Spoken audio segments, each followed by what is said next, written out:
Whoa.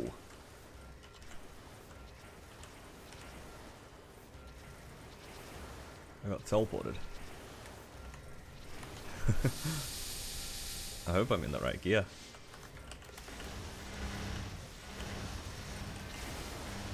I hope I'm in the right legion. I feel like I'm in the wrong legion.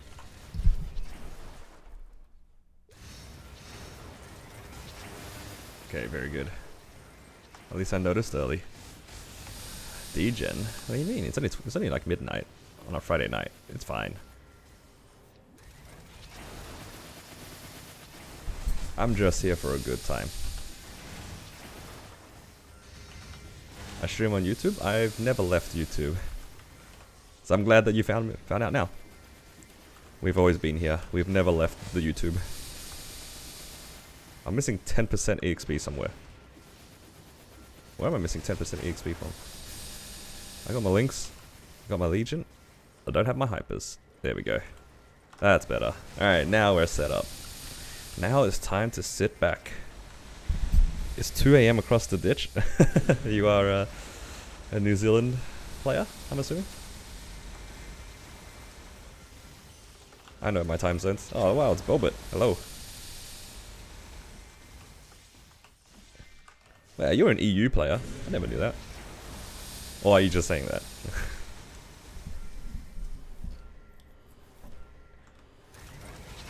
Yeah, we are in full grind mode, unfortunately. Maybe it's a good thing, maybe it's a bad thing, I don't know. But I'm basically just going to be trying to push 275. I'm not too far away from it.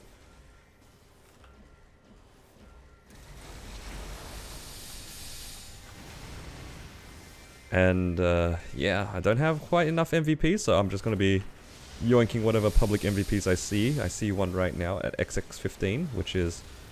I should probably head out. I literally just started, but I don't want to miss any MVPs. Actually, you know what? I'm just going to stay here because I popped Rune. I don't want to waste Rune. But yeah, how are you guys? Hopefully you guys are well. It's pretty cool streaming twice, because I streamed earlier today. But now that I streamed now, I get to see a bunch of other people. Like Quang, I know that you're usually... I think we're in the same time zone, but like, it's pretty cool seeing... I didn't see you in the first one, or I don't remember. Or it's just all merging. But yeah, it's nice to see you around. Yeah. We're just here for a good time. We're just grinding, getting some good amount of well-needed EXP. I'm just gonna pop this fam juice because I'm probably gonna be staying for a bit. Nice character drip, thank you. I just like the hat, honestly. I picked the hat and then I tried to find things that worked with the hat.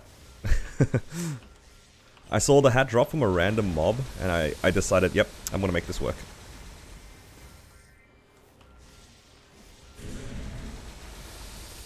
You're working during the Arvo? Yeah, that's what I figured too. But yeah, we're in the same time zone.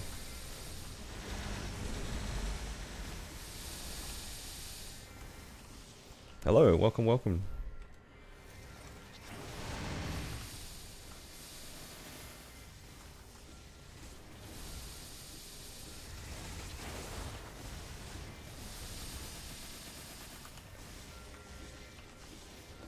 Yeah, I'm just very lucky at the moment because my guild leader has a bunch of expiring MVPs and he was willing to donate some to the guild and to me, helping me push my levels, which is good. Oh, welcome Crayon. You just finished the VOD? I'm surprised that a lot of people go back for the VODs. I guess it kind of makes sense though, because my VODs are... Sometimes I do interesting things. I want to say sometimes, not always. And I guess my VODs are sort of like behind the scenes sort of vibe. Even though it's just like this sort of stuff. But I do a lot of things on stream that I don't show on camera sometimes. Super chill to have on the other model? Yeah. That's good. I'm glad to hear. That is peak Maple streamer performance. If you can make it to the second monitor, I think As a Maple content creator or streamer, you've kind of made it. As silly as that sounds.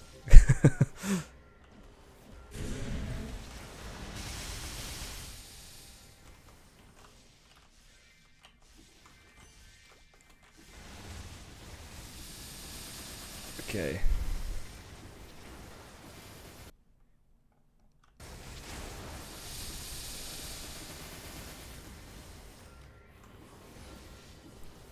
I was thinking about going back to Cernium when FAMs come out, but I think it's better to push Hexa and levels because gains are guaranteed and no content are actually gated by FAMs.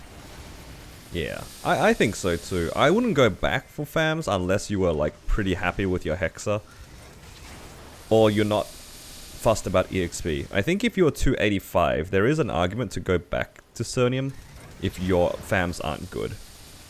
Like, if your FAMs are all just 15% IED and you're 285, you don't really need to go to 290.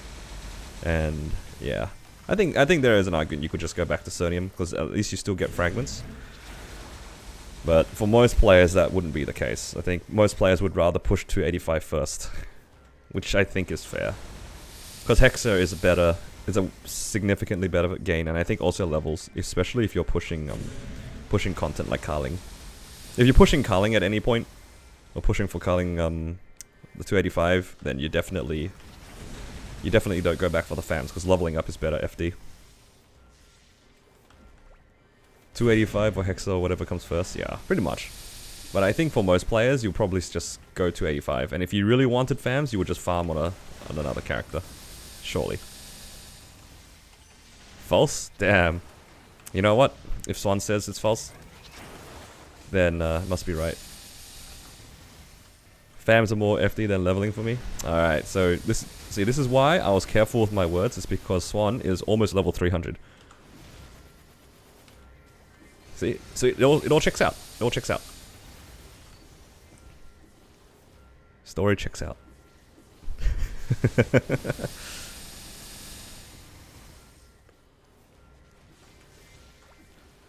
Whoa, it's Larry.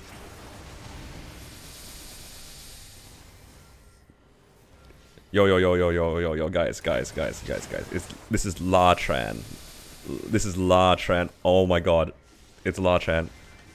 I'm fanboying so hard right now. You guys have no idea. You guys have no idea. This is no joke.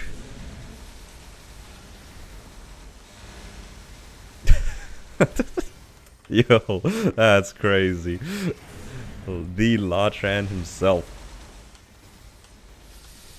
You know, Larry, I really thought you quit Maple for a while, because I think there was a time where I heard that you were playing what was it? Was it World of Warcraft? I think you went back to World of Warcraft for a little bit. I don't know if that's true. I don't even know if that's true. I thought you quit the game at some point. And then you logged back in one day and I looked at your gear video and this man was like full 22. Everything was double primed. And I was just like, what am I looking at?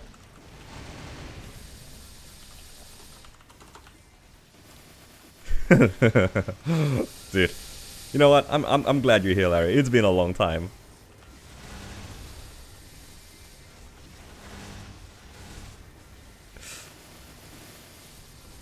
It's been a long time. I'm glad you're doing well, dude. The last time I checked up on you, I saw that you were like rank 3 Night Lord and Punch King or something like that. Like, that was like towards the end of the event. That was pog. Me and the old Lith crew all just like being hyped at Lartran, Mr. Vitamin D4 himself. Alright, sorry guys. I'm a little shook right now. Didn't expect to see a real celebrity in my chat.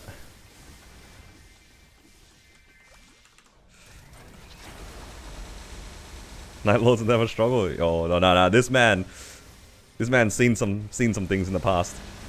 I know, maybe not necessarily struggle, but the guy worked for his gains. I'll say that much. This man worked for his gains. I saw some of it. Oh, do you know what? I was actually there for this man's Raw 4. You remember that, Larry? Dude, that's a core memory for me for Maple. Me seeing that Raw 4. I remember yelling so loud. Oh man. This guy had like a bunch of Oz boxes. he had a bunch of Oz boxes and he opened all of them at the same time. And I just happened to be there. I think he got like 4 or 5 raws in a row. Or something like that. But it was like a raw 1, 3, 1, 2. Or something like that. And then the last one was a 4. Yeah, it was so crazy. I remember that. And yo, Larry, what's crazy? I still don't have a raw 4 on any of my characters. I've never seen a raw 4. I've seen like 7 raw 3s.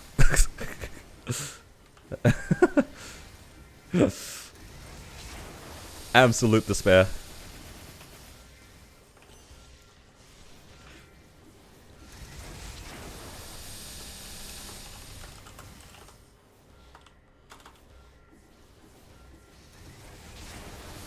And I've been bossing. I have been mostly bossing since the Oz rings came out for the bosses, and I did like at least, I want to say 4 to 5 mil points in Oz, so it was like a pretty good amount of Oz. I did like a fair amount of Oz.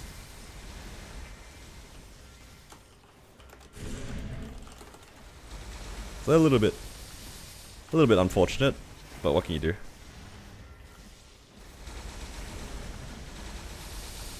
I actually do my bosses on Kronos every once in a while.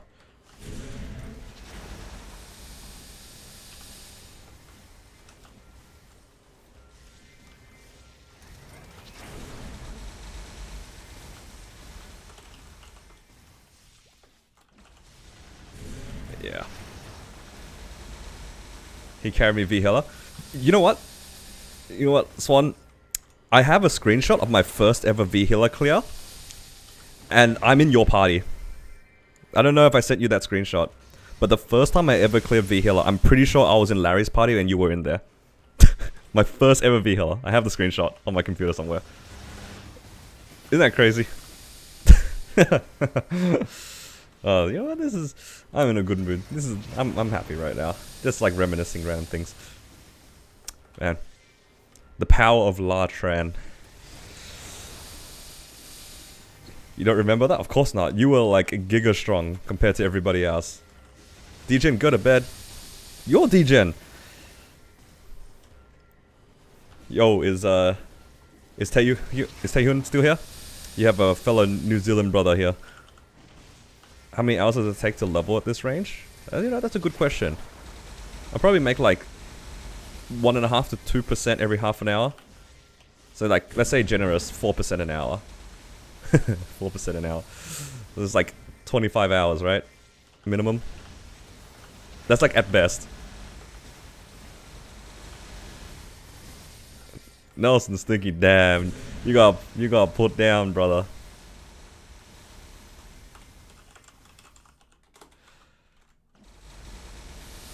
That's your teacher, bro. That's your black mage coach telling you. You still don't take this.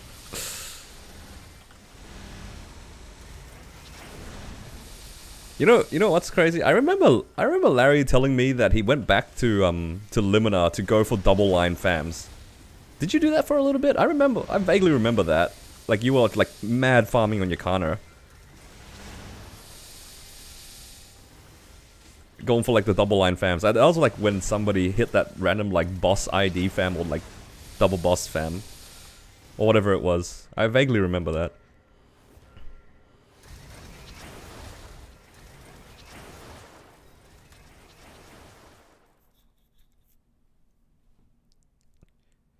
I can't believe, actually, of all the things I got lucky on, it happened to be my fams.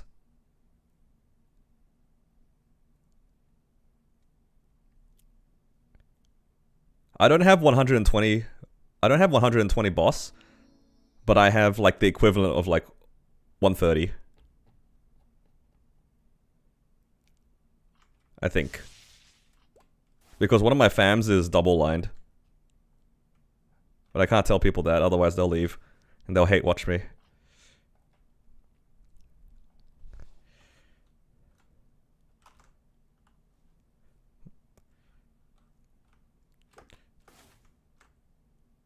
Like, one of my fams, I think, is like 20 boss damage and like... It's either 6 attack or 9 attack. I forget what it is. So for my equivalencies, it was like worth 50% boss damage. Something crazy like that.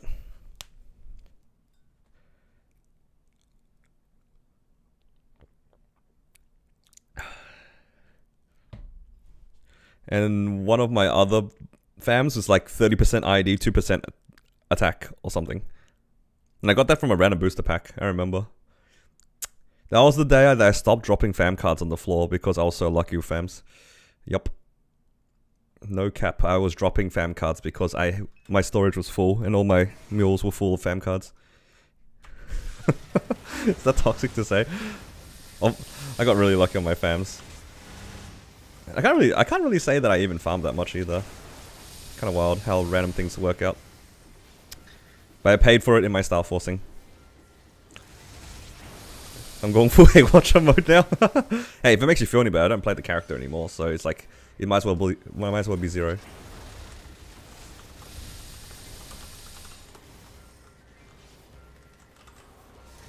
I mean,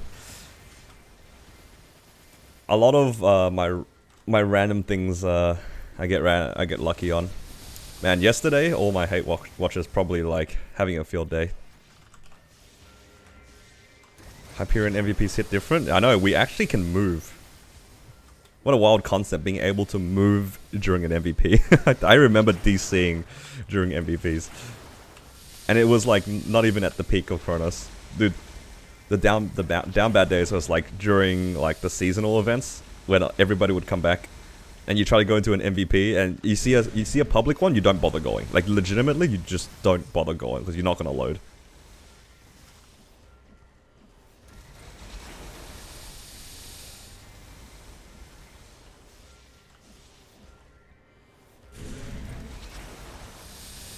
Yeah.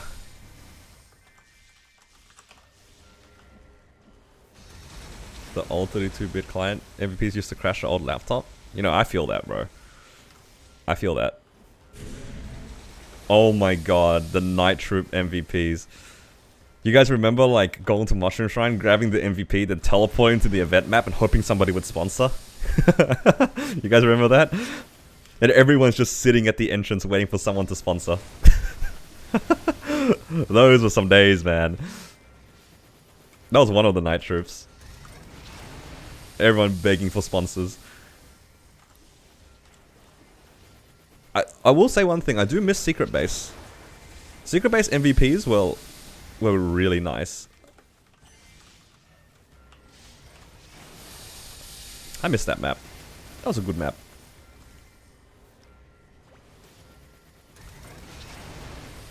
Soul's pretty quiet too. Yeah, I can imagine. It'd probably be similar to Hyperion. I'm not gonna lie, I really expected to lag just then, but yeah, it seemed pretty smooth. Also, I want to say thank you to my MVP sponsor, my guild leader. I will never leave Big Blue House. Not unless he leaves.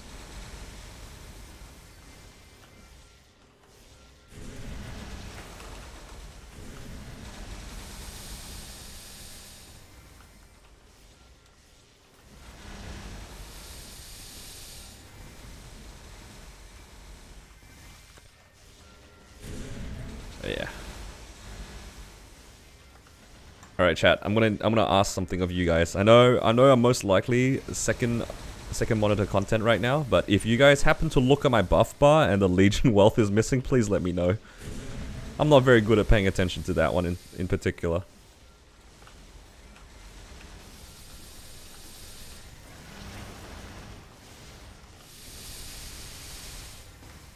I will look at it. I see it's like less than 2 minutes remaining on it, and I will still forget to pop that buff.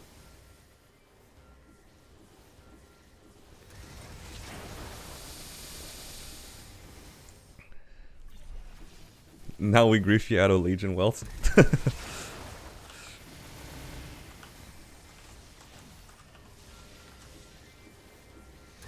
You go to bed with a stream and you wake up to another one? Has it actually been 8 hours since my last stream? When I last ended it? Oh yeah, that adds up, roughly. I just assume 8 hours. I'm assuming that you actually slept a good amount.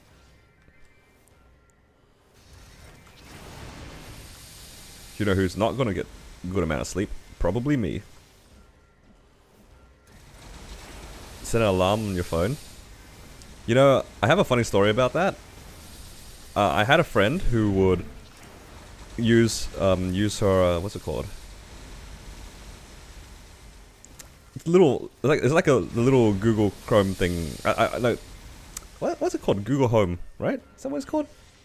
I don't know. Well, she used one of those things, and she would like set an alarm for these buffs, and yeah, you can say, you know, I set an alarm to go off in like 5 minutes or whatever. And I remember like because she didn't use headphones and use speakers, if she ever walked away from the computer, I remember like saying set an alarm for whatever time, and it would just go off randomly, right? But I'd have to say it kind of loud. And one time I said it loud enough for my Google thing to catch me. So my own one would like start beeping while I was in the room.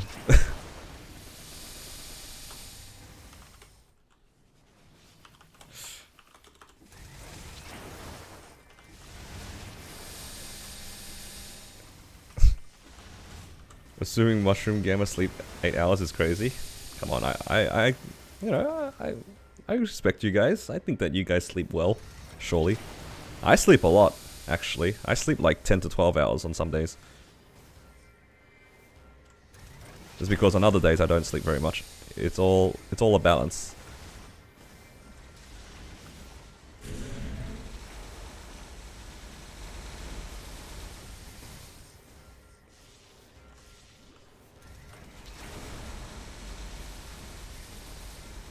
Alright, at the pace that I'm going, I think I need to do 10 hours of training. But I do have a mag pot coming up.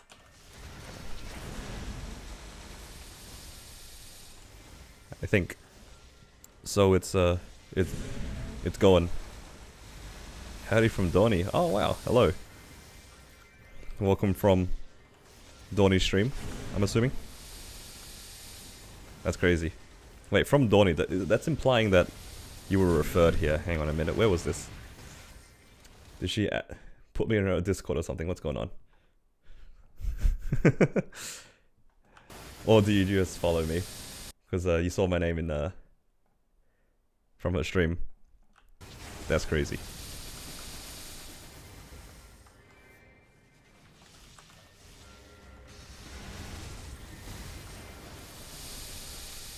But yeah, we're just here chilling, doing some grinding. Your brain has been conditioned to wake up at 7 AM every day. You know what? That's a good problem to have. I honestly, I like waking up early, assuming I feel good about it. You know, if it's like a good day. Oh, I see. Makes sense. Well, welcome regardless.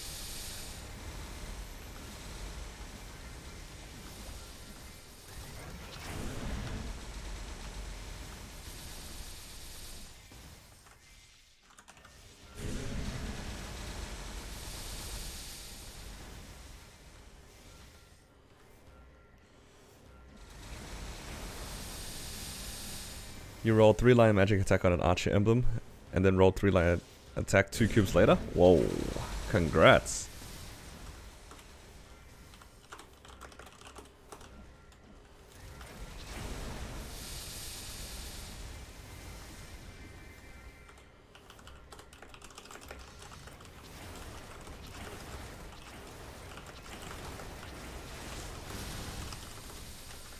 Okay.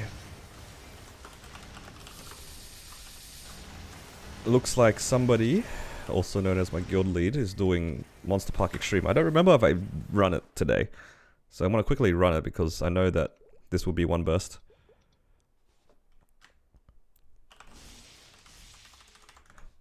I haven't. Nice.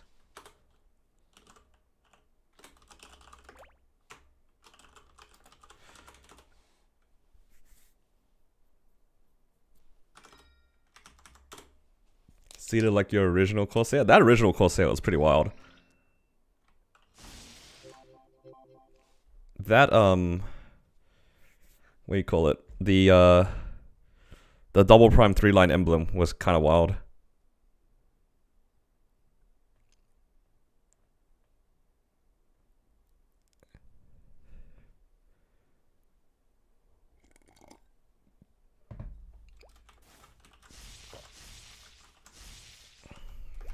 Oh, what the heck?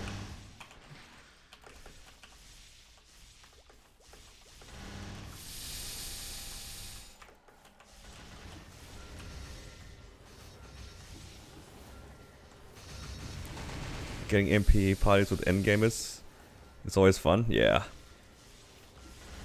I honestly sometimes just forget to do MPE, and whenever these guys run, I get really excited because it's like, oh, hope there's a spot.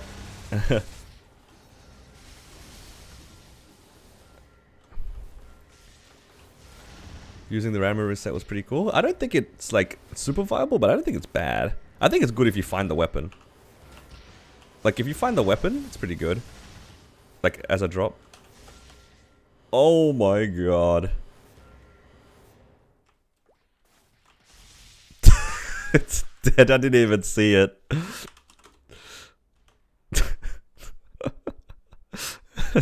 They found it mid and killed it before I got there.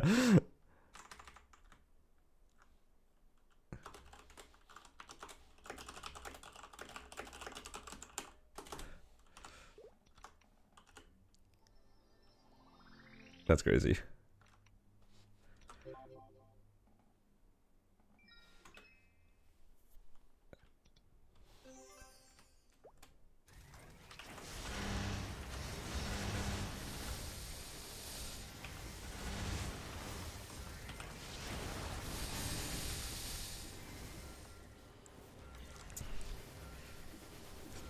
So yeah, just going back to the random reset. I think depending on what kind of progression you're going for, it is viable. Especially if you are progressing slowly. If you are having trouble clearing Lotus and Damien, for whatever reason, let's say you're playing solo and you're not really strong enough to do it, but for some reason you can clear Akechi. Which I find, genuinely, I think Akechi to solo is, at a min level, is actually harder than doing Lotus and Damien. I think Akechi is genuinely a harder boss because of the way that he's designed. But if you were, for whatever reason, doing that, it's not completely terrible. Would I recommend it? Probably not. But if you happen to clear Akechi and you don't have an Absolab weapon, that weapon is actually pretty good. I think that weapon's pretty good. Hello, welcome. How's Maple nowadays? I think Maple right now is in the best spot that it's ever been, for the most part. I think if you're a casual enjoyer of the game, it's in the best spot it's been ever.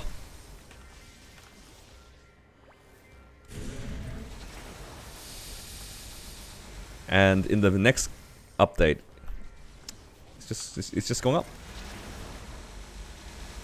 Maple is becoming a very good casual game, in my opinion. But it still rewards putting time and effort in, I think.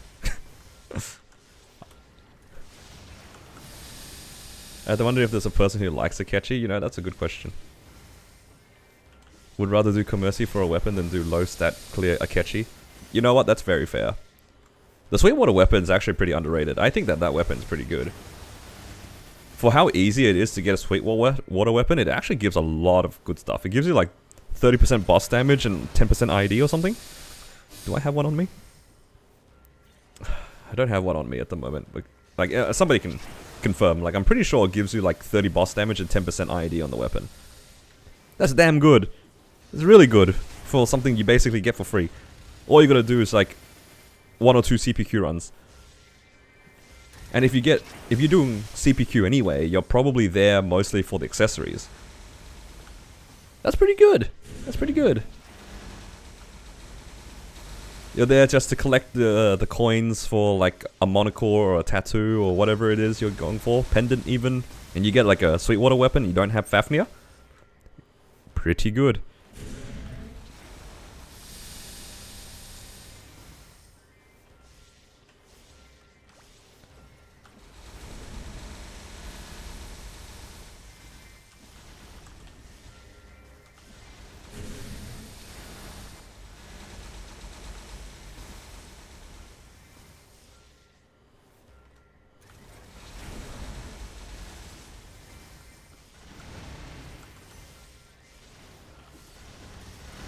I think talking about Commercy in that light has potentially put some bad ideas into my head for what I might do for the next character.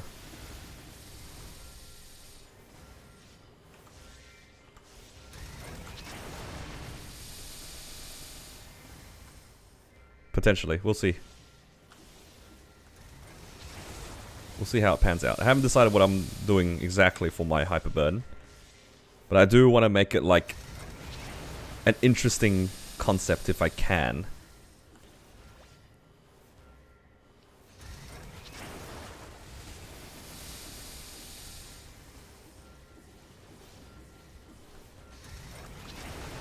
I'm watching my Legion thing. It's about to expire. It's gone. Go, go, go. Nice. Hyperburn a second BAM. Ain't no way. I am not doing that. That's too crazy.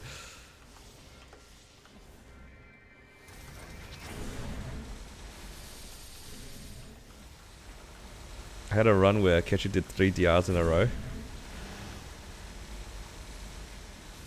I think there is actually a mechanic for how his DRs work. I don't actually know what it is, but I think there is something.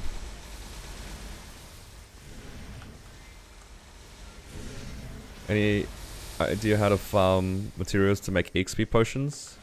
Probably Threads of Fate. If you already have Threads of Fate done, then probably go for that and try to go for chop wood.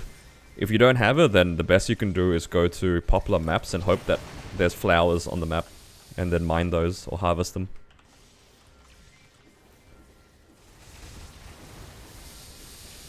You just started playing again after years, currently just doing Legion, no idea what you want to main. That's okay, you have a few. You actually have a good amount of time to decide that, because you don't have to make one immediately at the beginning of the next event. But in the next event, we're going to have a Hyperburn, so probably good to have a feel for what you like. You got some time. Chop wood better than herb? That's the same thing. Same thing. Burn a DA and only use the set effects to provide the most HP? I don't know about that. That seems a bit rough. I love the idea of playing Demon Avenger, but I'm not willing to play a questionable class for a crazy project. That's asking for too much from me, I think. I can hyperburn any Legion character you're making right now. I think if you're hyperburning, it has to be a new character, or it has to be above level 200. For what it's worth, though, I think the character that you hyperburn gets something called a Terror Blink, which allows it to go to like 200 in like 20 minutes. So it doesn't really matter. Even if you have a Legion character again, and you want to play that character to 260, you can just delete the character and remake it, because the event like speed runs you to 200. So yeah. I think as well, if you have a level 210 that you like and you want to make that into a bossing, into like your main or bossing mule, like you're better off just deleting it and remaking it. Because the event stuff that it will give you will be better than what your current gear is, most likely. If you're like me, which is like you get it to level 200 or 210 with events, not really training it properly, not really gearing it properly, then remaking the character actually is probably better. Just keep in mind, if you do want to do that and you want to use a certain IGN, you will have to delete it 24 hours beforehand, otherwise you won't be able to fully delete it to use its name. But that's about it though. Do you need buff duration for BAM? No, you don't. You don't need buff duration, you don't need cooldown hat. Nothing fancy. Naked 210 with a Zakum helm and some level 80 weapon? Yeah, pretty much. That's a very good descriptor of a lot of my mules. If you start at 200, do you lose everything before or just the 200? I think the rewards are split into two. I think the last time they did it, it was like split into two. There's like the Arcane River reward stuff, which is like all the node and all the symbols, which you will lose out whichever ones you're at or above. But I think like the fake CRA and stuff like that, you get to keep. That being said though, if you have a level 200 character that isn't geared, and you want to make that your main, genuinely it's probably better to just delete it and remake it with the event, because the event will just give you everything. And you might as well just take everything. It takes like 20 minutes to get to level 200 with the new event. How's BM practice going? Yeah, it's going. I think my P1 and P2 are pretty clean. I need practice on P3 and 4. But I'm leaving that for a little bit later just because I want to get to 275 first. I've decided that my current goal of clearing BM is a little bit ambitious at the moment. I think I was flying a little bit too close to the sun, and I don't think my mental can take it. Because genuinely I was so disappointed the last couple of days not being able to clear BM. So yeah, I think it's better for me if I just give myself the best chances and not be too fixated on like such a min clear. Because I'm a little bit, I think yeah, I'm just a bit too ambitious with it.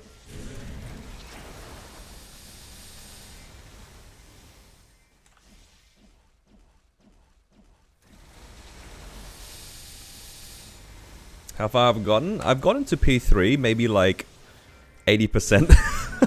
Like not 80% down, just got to 80%. I haven't even made it to a first shrink yet.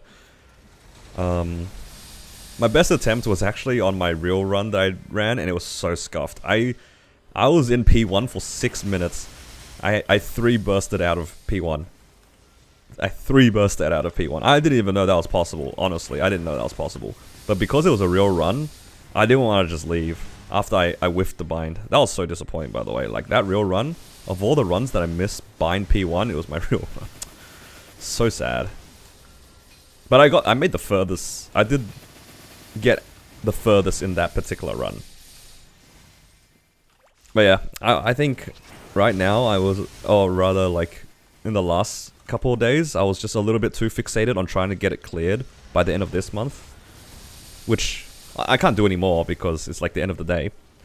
But I think I was just like too fixated on getting that super min clear that might not have been possible.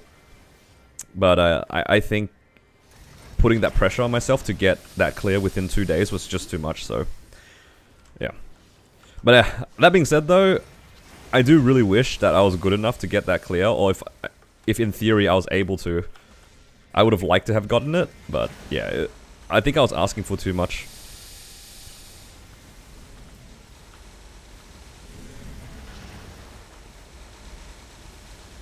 And I'm trying to tell myself, like, you know, I'm still going to get probably one of the lowest clears on the server anyway.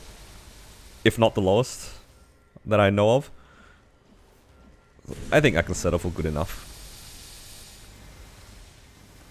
You want a Hyperburner Mage, but none of them seem enjoyable. Sounds like you shouldn't Hyperburner Mage. Actually, if you wanted a Hyperburner Mage that's not necessarily a mage, you could consider something like Blaze Wizard. It's like, that doesn't really play like a mage, if you ask me.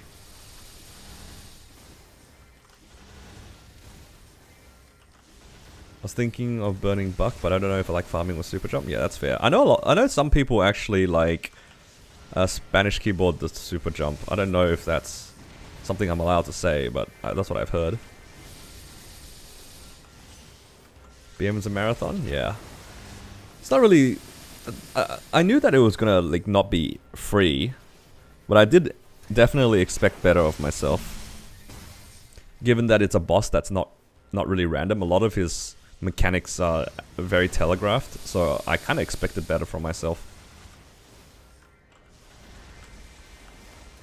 But yeah, I'm just trying to tell myself not to be too disappointed for like not doing as well as I hoped.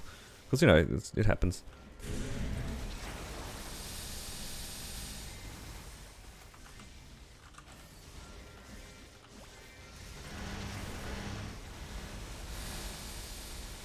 And hello Johnny, good morning. How's Hyperion actually? Your current server main, but heard that Hyperion started falling down hard as fast. I think it's fine. I haven't really noticed it. I mean, like, this is just like off-peak season. It's like these events aren't like super exciting for new players. It's like people will come back to the game. I think it's been pretty good. The people who have stuck with the game are still in the server. Yeah, it's just, you know, MapleStory is a pretty seasonal game if you ask me. It's nothing too different. Chris is no different, but it's just because the population has been pretty big anyway. We don't notice it. But yeah, it's just like seasonal stuff. What time is it for you? It's almost 1 AM.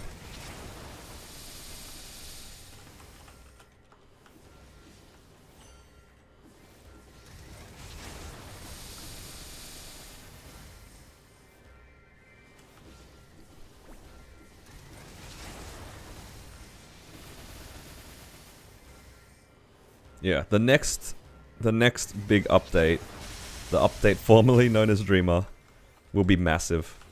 People will come back. People will join and flock to this server. It is the best version of MapleStory available. Almost hands down is the best version of MapleStory.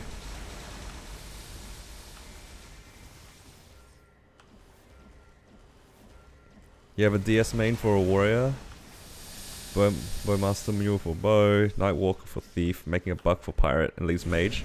Yeah, it sounds like if you're not really interested in mages, probably pick a mage that doesn't play like a mage. So the first one that came to mind was Blaze Wizard. It doesn't have a teleport. It just has like a slight hurricane class, and it just like throws fire. But it honestly doesn't feel like it plays like a mage. So maybe you can consider that. Because I know I used to be like that too, where like I didn't want to play TP classes, but now here I am, playing the TP class. Play Kinesis and hate yourself? Oh no.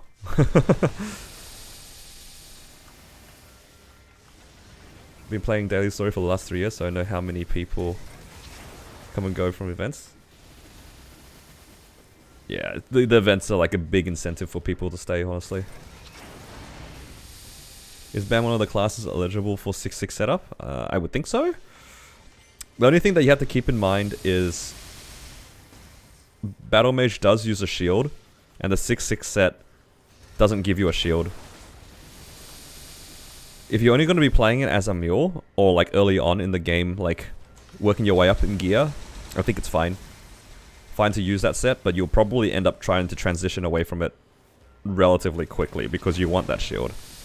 But if you're just using it as a bossing mule or a character that you want to just train, I think it's fine.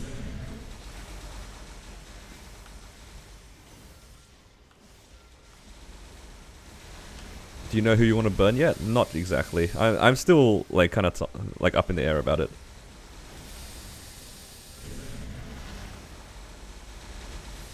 Maybe Lara.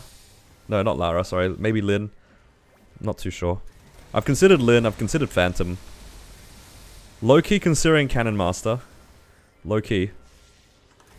But yeah, I'm just not super convinced any classes look significantly better than others to me yet.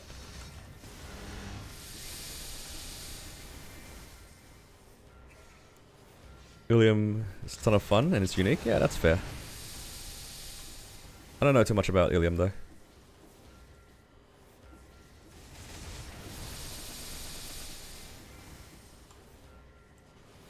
You don't really need to farm to get a burn character to 260, so buck isn't so bad. Yeah, I mean, hyper burning, you can get away. If it's like every other hyper burning they've done, the event tends to be long enough, like the hyper burning period is long enough for you to just only do dailies and Monster Park every day and you'll get to 260. Like, you don't need to grind at all to get to 260 as long as you do your dailies. I'm pretty sure somebody has done the math for that, and that's been the case every time. Can we hyper burn Lyn? I don't see why you wouldn't be able to. You can just assign it as your burning character, no? Unless I'm mistaken, because I know that they've restricted hyper burns on new classes, or like terror burns on new classes before.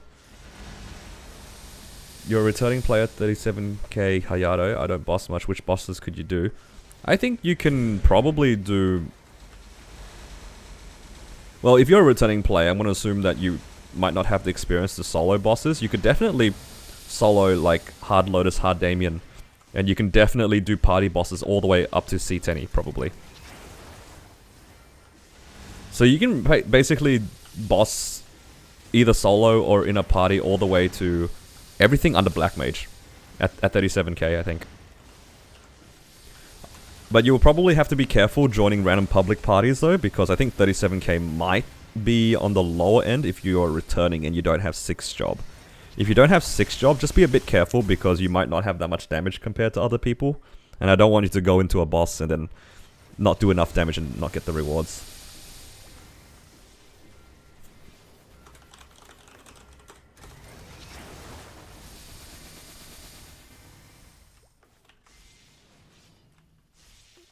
Okay, last MVP provided by our glorious guild leader. I'll go grab that. When is Dreamer? Yeah, the 12th. When this current event ends. How would you consider BAM as a boss mule? I think as a boss mule, hard to recommend. Unless you plan on doing more than playing it as a boss mule, definitely hard to recommend. I feel like as a bossing mule, you would definitely prefer a 2-minute cooldown class, which BAM isn't. I don't even think that the DPS is that good unless its nodes are decent. It's hard to recommend, in my opinion, as a bossing mule. It definitely requires more resources than other classes. But if you plan on doing things like farming on it, doing 6 job, you know, just doing more content on your battle mage in general, then I think it's fine. But specifically for just bossing, maybe consider something else. That's my recommendation.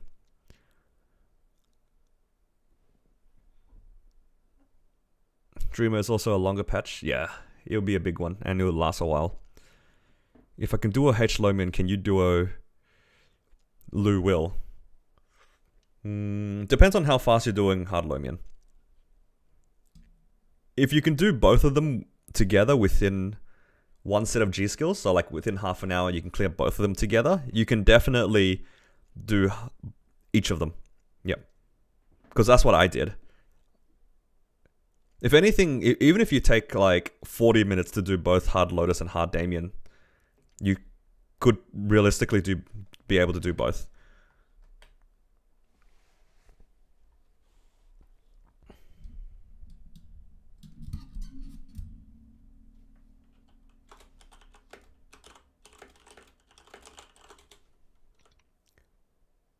Because I know for a fact I was clearing Hard Lucid and a Hard Will when I did both of those in half an hour, like both those bosses in half an hour.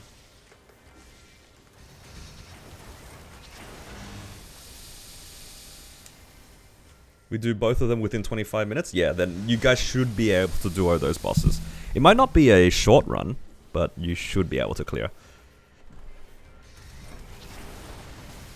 Sorry if you guys hear some rattling, it's just me like adjusting myself in the seat.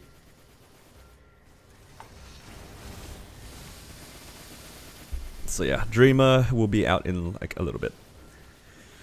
What do you guys think of your class Dreamer Mastery 6 node? As a battle mage, I'm pretty happy with it. It's like nice QOL on the main mobbing skill. Overall buffs for the main attack as well. Can't complain.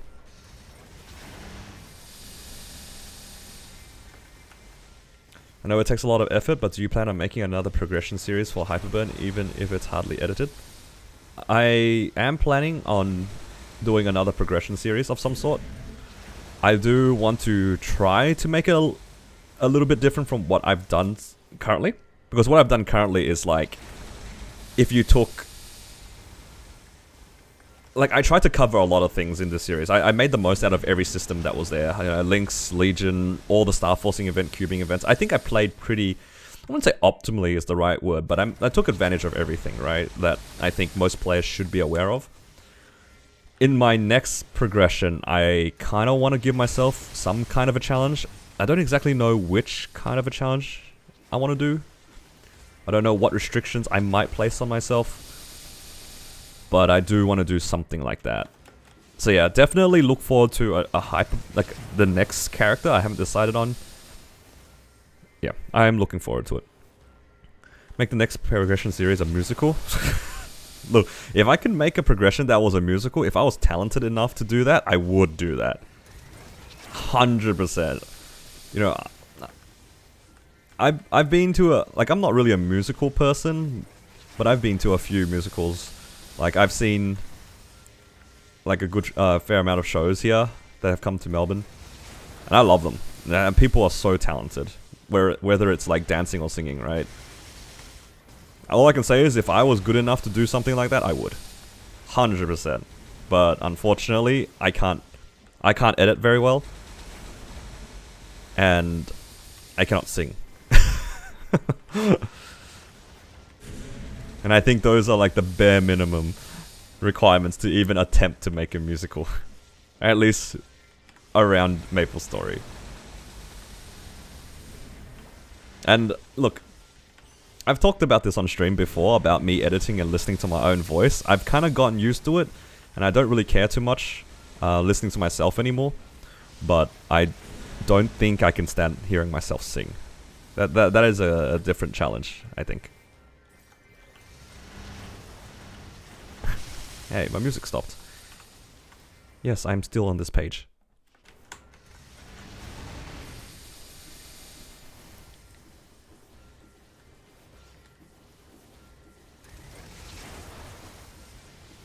Yeah, you guys should like the stream if you can't listen to your own voice.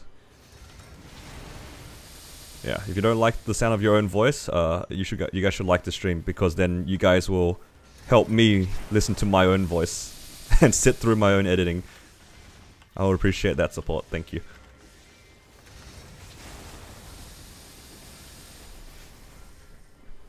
This is some copium right now, asking for likes, listening like that. That's fun. I'm not fully serious, guys, but like, yeah, if you guys do actually enjoy my content, I do appreciate the likes. It genuinely helps. Also makes me feel better about myself.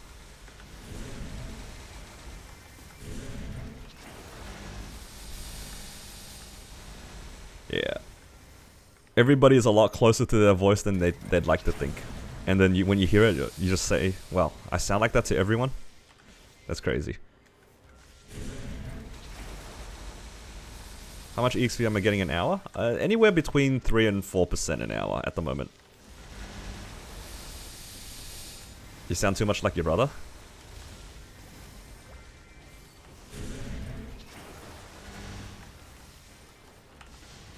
That's the power of genetics, hey.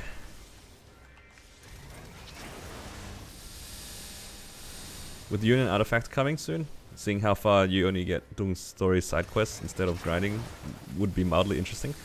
I haven't really looked into Legion Artifact, to be honest. All I know is it's just like a different system coming in. I genuinely have not looked into it yet.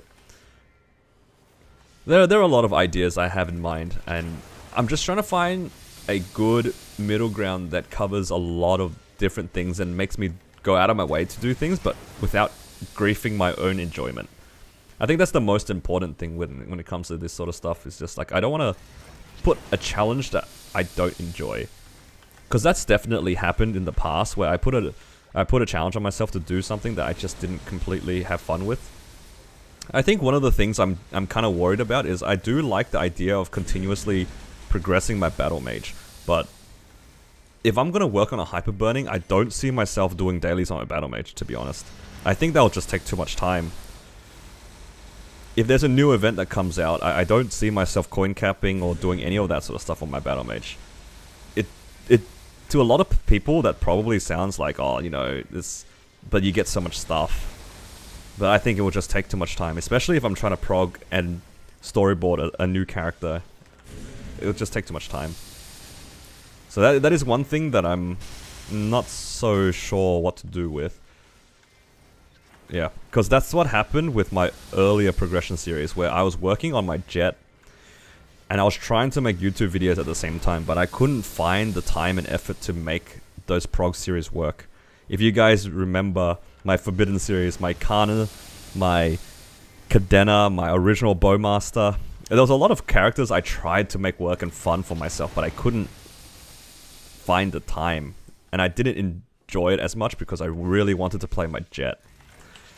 And I get a feeling that if I try to keep up with my battle mage doing other things, that might end up being the case.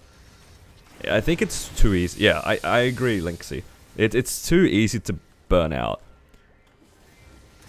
Most of the Dreamer things are login check-ins. We'll see what happens. I'll have a look at the update and decide on how I want to try to balance things, but when it becomes too much, I think I am really likely to drop my battle mage. At least from doing dailies, so it won't prog, but I'll still do the stuff on it. You know, weekly bosses on battle mage is pretty good.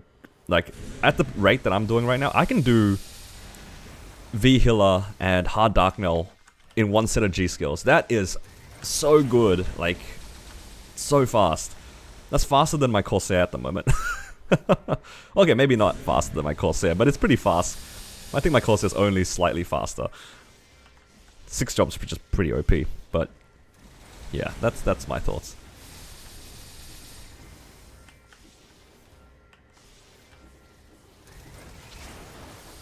Lyn is a flash jump mage, might have to burn if possible. Yeah.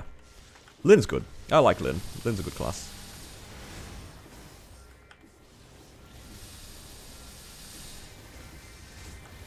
Yeah, we'll see what happens. Lots of possible ideas. I do like the idea of restricting myself from doing certain things just to keep it interesting. But I need to make it interesting with good progress. That's the thing that I liked about my Corsair, where it was mostly still progress. It was just progress in a weird way that made it exciting. So I was excited for the Akechi item drop. I skipped entirely of Abso. You know, there was a lot of things that I did. I also used 4-set reinforced, I think, at the time, right? I think I bought the pendant and the ring and used 4-set reinforced. And then I cleared easy lucid. That was pretty cool. I like the idea of using like different sets and exploring more of the game. But I want to do it in a way that's interesting and like organic. I don't want to force myself to do something. I need it to be like a natural progression. So it has to make sense in my progress to follow the rules and then go out of my way to do something. There are a lot of ideas, but I think it takes a lot of planning to do. My Corsair Jap set with the Japanese set with the reinforced gear was a bit on a whim, but it was sort of planned at the same time. It was just a bad idea that turned out to be a good story.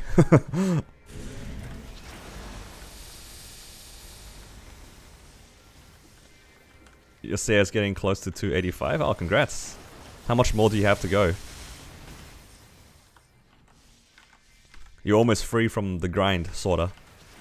285 is a good stopping point at the moment. 23 pence left, that's never happening, friends. Can you do MPE in multiple characters? You cannot. You can only do MPE once per world per day. So actually I did MPE in Kronos earlier because one of my friends needed help. So I jumped on my Corsair really quick to help them with that. The maps are going to be so packed, 100%. This coming update, it's not just going to be returning GMS players, it's going to be migrating players from MapleStory and from KMS. Everybody's joining in Dreamer. If not already. I know a lot of the MapleStory guys have moved over already.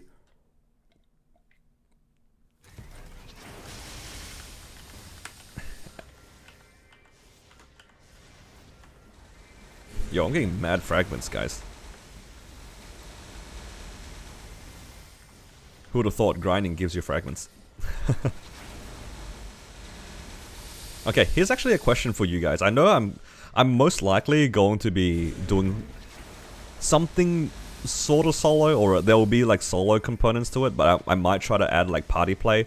But what do I do with my current links in Legion? I don't want to make a new account. I want to stay in Hyperion if I can help it, because Kronos is going to be very packed. I will probably stay in Hyperion. But I don't know how I feel about my links in Legion. Because I think a lot of the charm of my original character was the fact that I did everything from scratch, right?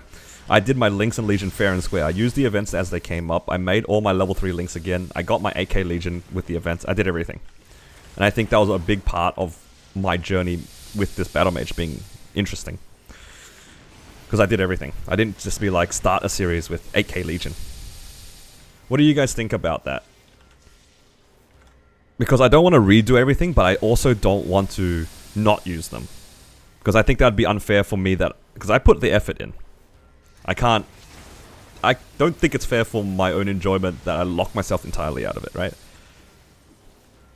And I'm not doing it all over again. I did a fair and square on this world because I needed it on Hyperion, right? Like, if I wanted to do anything in Hyperion, I was gonna go for it eventually.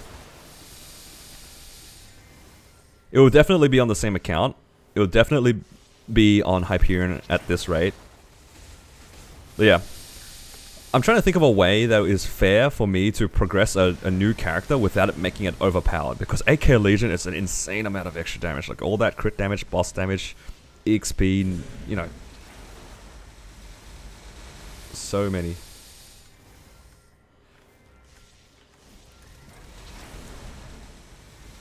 Keep links in Legion. There's a lot of different ways of doing it. That's one way that Alexi is talking about. It's the keep it as it is and then see what it's like to make a second main. Maybe without as like solo as I did my original main. That's an idea. The other one is like I like what Tilde said about unlocking them one by one. That one is a little bit trickier. That requires probably a little bit more planning just to see how I can make it so it's interesting. Also, I completely forgot my Legion wealth for about 10 minutes. I knew I'd forget. I knew chat wouldn't remind me either. And I still didn't look at it. Oh, that's fine. It is what it is. Alright. I feel like the enjoyment for me is seeing you try these characters and showing your progression. I feel like using what you already grinded is not a bad thing for you to watch. Yeah, that's fair. I think that's a fair sentiment. I mean, like, I did fair and square earn all my links in Legion, and I didn't... The thing that I like about my account progress is that I used a lot of the event stuff, and I didn't just be like, oh, I got 210 or 8k Legion because I sat down and grinded on this character for 15 hours, you know? It was all like quick and easy for me. And I think that's why I'm happy with it. It's just like, it wasn't like a brute force. There was a lot of like waiting around and utilizing events. I would focus more on the party play on the new one since it's a whole aspect you didn't explore. So group struggle. That is definitely like something I want to explore into. Like try to do more things in parties. I don't think that this will work, but I want to share this idea with you guys. I really like the idea of playing a character where I could only progress through party play through the party finder. I really like that idea. So like I'm not allowed to do a CRA unless somebody puts a listing up in the party finder. So, but the thing is, I don't know if that's gonna be interesting to watch, and I think at some point people will recognize me potentially, and then they might decline or go out of their way to try to get me in their party, right? It's too many logistical things, but I do like the idea. I wish if I was more anonymous, I would 100% do something like that. That'd be so funny.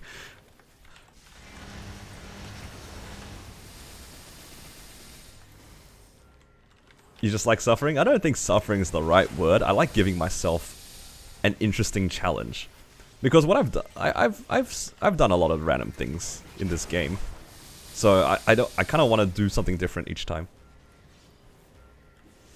Think you do an OSRS thing, and you know that is something I thought about, like soft locking. No, soft locking is not the right word, but locking myself out of content and then doing things to be able to unlock it. That's like what Tilde said, where like, if I clear a certain thing or do a certain thing, then I'll be able to get my link skills in Legion. But it can't be arbitrary. It has to make sense. And it has to be in a way where I have to actually give up something for it. You know, I have to make a good choice. A choice has to be made if I want to do something like that. So it can't be like, oh, I'll eventually get everything sort of vibe. It needs to be like, okay, if I go for this, then I'm giving up on this permanently. You know what I mean? It's just like, I have to... I think that'd be an interesting concept. It'd be hard. I'd have to plan it out though. That's... I do like that idea though. I have thought about it. I don't know if you guys know what RuneScape leagues are, but I played in one of the leagues and I loved the concept of you do a certain task and then it gives you a certain bonus. I think that direct upgrade vibe was really cool. And I think on an established account, if I do it well, it could lead to something pretty interesting. But the entire old school RuneScape league system is developed by many people and play tested by many people. I'm one guy and I don't know what I'm doing.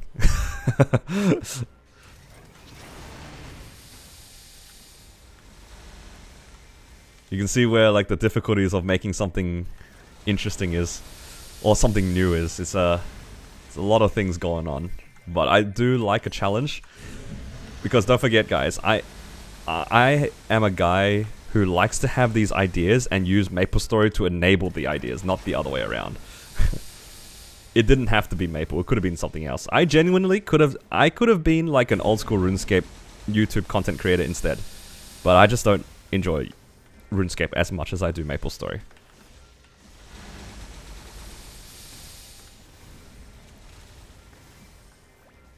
What are your plans for your Hyperburn? Is it the mech? It probably won't be the mech. I'd probably want to make a new character. And also because my mech was originally planned to be a familiar farmer in Limina. Now that they've announced Grandest Familiars, I don't need to push the mechanic anymore. Unfortunately, I think my mechanic just sits as a bossing mule. It's a pretty good bossing mule. But yeah, I don't see myself pushing it. Just because originally I wanted to make it a familiar farmer. And now with the new update, Timey is benched indefinitely.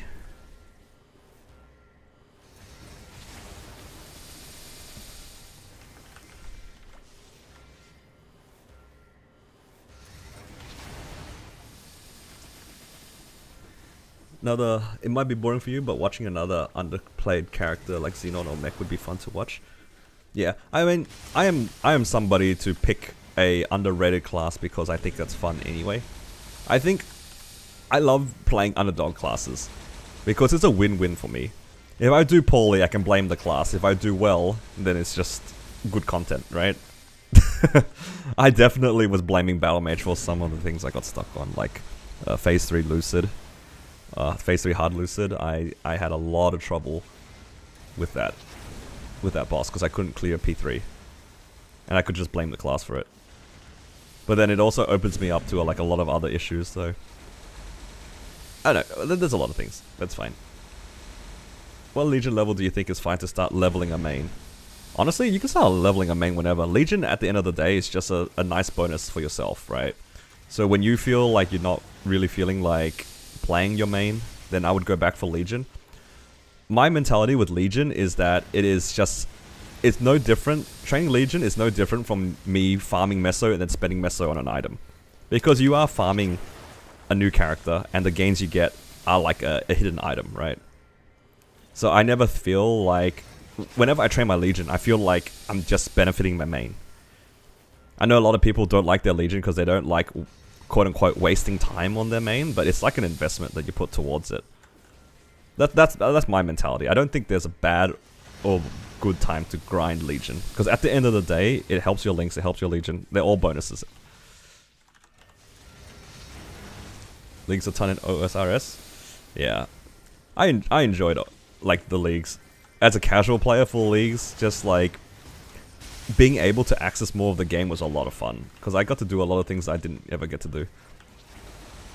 One of my personal goals in RuneScape was just doing Monkey Madness.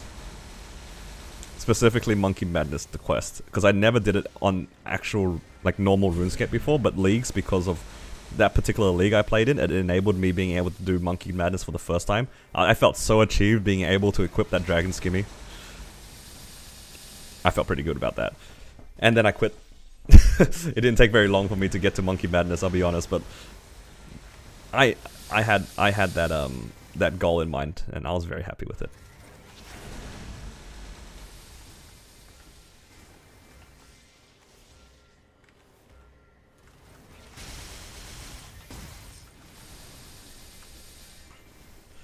You love playing new characters? Yeah. That's a good mentality as well. Like, if you enjoy just playing new characters, your Legion and Links will build up pretty fast. Actually, that's a good point. So, if nothing else, guys, Link skills are better than Legion. I know a lot of people get caught up on Legion, and Mr. Big J, you make a really good point. It's easier to work on Links slowly than it is to work on Legion slowly, because your Links can stop at 70, and you get the benefit immediately.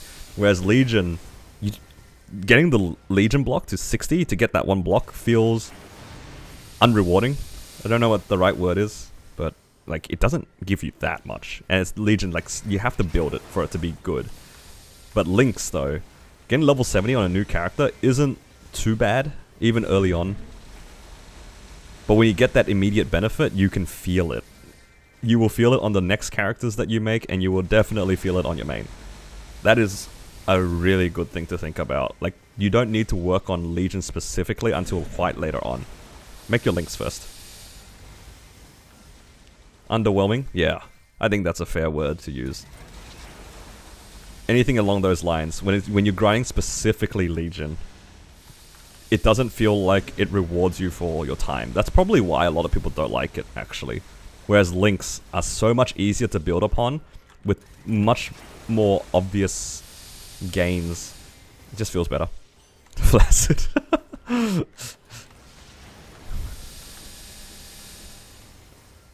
Got a quest cave, a few 99s, and then you dipped. That's fair.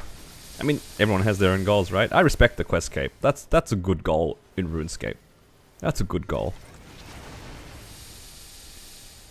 Recently started in Hyperion, was thinking of getting 6k, train the main, and get to 8k slowly. I think that's fair. That's basically what I did. Oh, well, I didn't aim for 6k specifically. I just used a lot of growth pots, and wherever my Legion went, that's where it got to. I never trained my Legion mules unless it had like a good leveling up event. Dragon Slayer 2 was my first big achievement. Yeah, it's like those sorts of quests, right? Like, I still remember the first time I did Dragon Slayer 1. And that was... that was like when I wasn't like in university. That's when I did my first Dragon Slayer. Oh, I still remember like getting the shield and everything, and then going to the dragon, get my ass beat. Oh, that dragon scared the shit out of me when I entered. The shield doesn't do very much if the dragon's still kind of strong, you know. But yeah.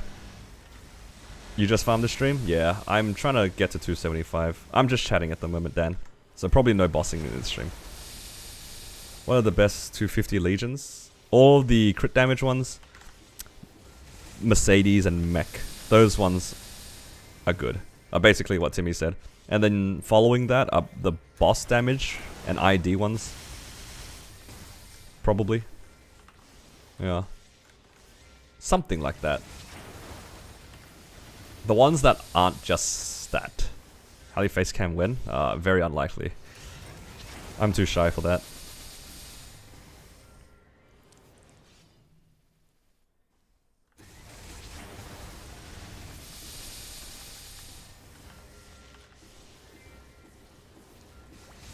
Kind of only been coming back to Maple when there's a burning so I can start a new character easily. Yeah.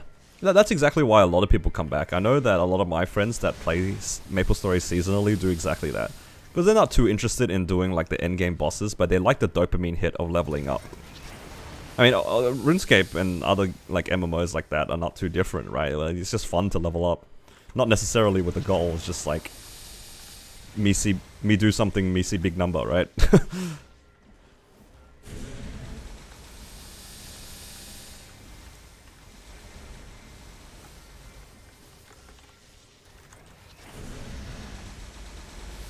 When you started Legion, when I had all your link skills?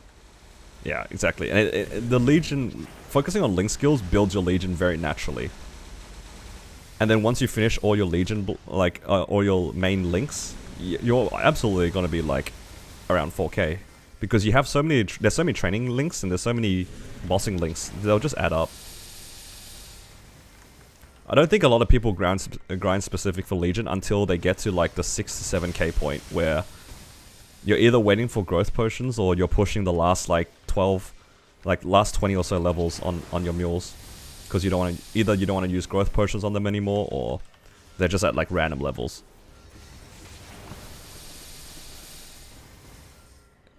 If you look at early Hyperion, a lot of parties were 2k Legion and up when they clear BM. Yeah. To be fair though, those guys also probably didn't have the time to get good Legion. Because if you're pushing for BM and like kind of racing, you're just only on your main. Like you're not going to have a big Legion. Unless you're spending a lot of time on the game. And I think that's fair. You have to sacrifice something.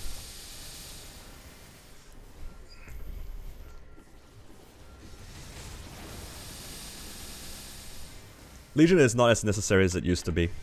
It's just one of those things that just builds up naturally as you play. Is there a level you stop using growth pots and manual level to 200? I think it varies player to player.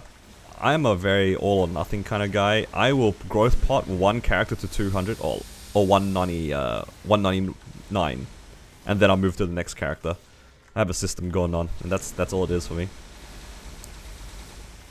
because I tend to leave my characters at 141, and then I use the growth potions to whatever level, right? And in Chronos, what I did was I left them at like 180 or something, but I found that because the gear is like so underwhelming at that level, it doesn't feel good to train. That's what it was for me. So I just figured, you know what, if I'm just going to extreme growth pot this anyway, it's going all the way to 200. I don't care if I'm griefing my legion. I'm never going to train this character. I'm not training this character on like random equips. I'm not going to go out of my way to farm them. Then after farming them, I have to star force them and then pot them. Like that's too much effort. I'm just going to growth pot it to 200 and call it a day. Yeah, it will be like slow on my legion, but like I wasn't going to train them anyway.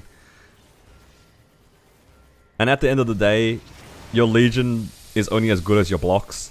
So I would rather have a smaller legion but with better quality blocks than like a bunch of small blocks on a big legion board. Yeah, 199 for the Haven trick. Exactly. Exactly.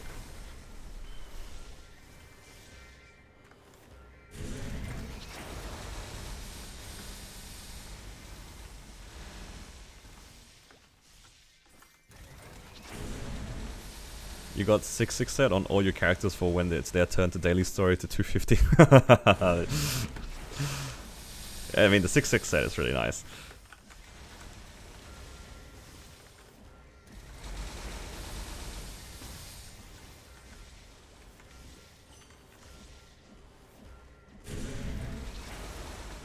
Yeah.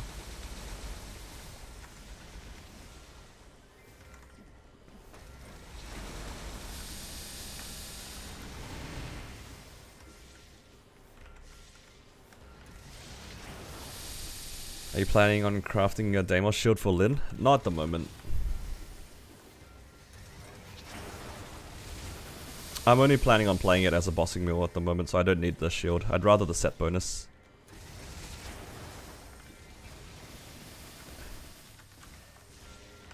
Did you clear BM? I did not. I am going to go for the clear next month. I think trying to go for it this month is too hard. Or maybe not too hard's the right word, it's too much pressure on myself, and I'm already a little bit disappointed at my runs yesterday, so I think that rather than putting that pressure on myself, I'm just going to get more practice. You know what, I saw that comment, Wafi, and I got really confused when he said, would you rent? Now, with the fixed sentence, I can answer this question. Would I recommend for a Hyperburn? If you're making it a 260 bossing mule, I think it's a fine class. If you're only going to boss on it, I would recommend something else. If you're going to do some more stuff, like work on, like, grandest... If you're going to farm fams, for example, it's not the worst class to farm on. It's got a lot of party play potential, so if you're planning on, like, supporting parties or, like, doing, like, party bosses, it's pretty good. You are almost guaranteed a spot in parties as a battle mage as well. I think people are very fond of support classes nowadays. Yeah. I think to Hyperburn, it's a good candidate, but if you're only planning on like making it into a hard Lotus mule, and all you're planning on doing is just leaving it at 260 and then doing hard Lotus as like a Blackheart farmer or something like that, I would recommend a different class. I would recommend it a different class if you're only going to solo boss on it. If you are going to do other things, it's perfectly fine. And it's not because Battle Mage is bad, I just think that as a pure solo bossing mule, there are better picks than Battle Mage. The stress of doing it last minute, yeah, it was definitely getting to me, and I could feel like my own like expectations and pressure and how I wanted to min clear Black Mage kind of getting to me. Even though I only tried for one day, I could already tell. I know how I am with this sort of stuff. So yeah, to save myself the anxiety and the pressure, I decided to leave it for next month and not go for a May clear.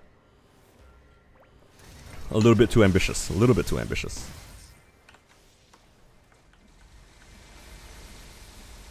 Stream at demon hours? A little bit. It's not too bad. What kind of changes are you looking for next month? Well, first off, I need to get to 275. We're also getting a Star Forcing event. Not the coming Sunday, but the Sunday after. So I'm looking forward to hopefully making some gains on that.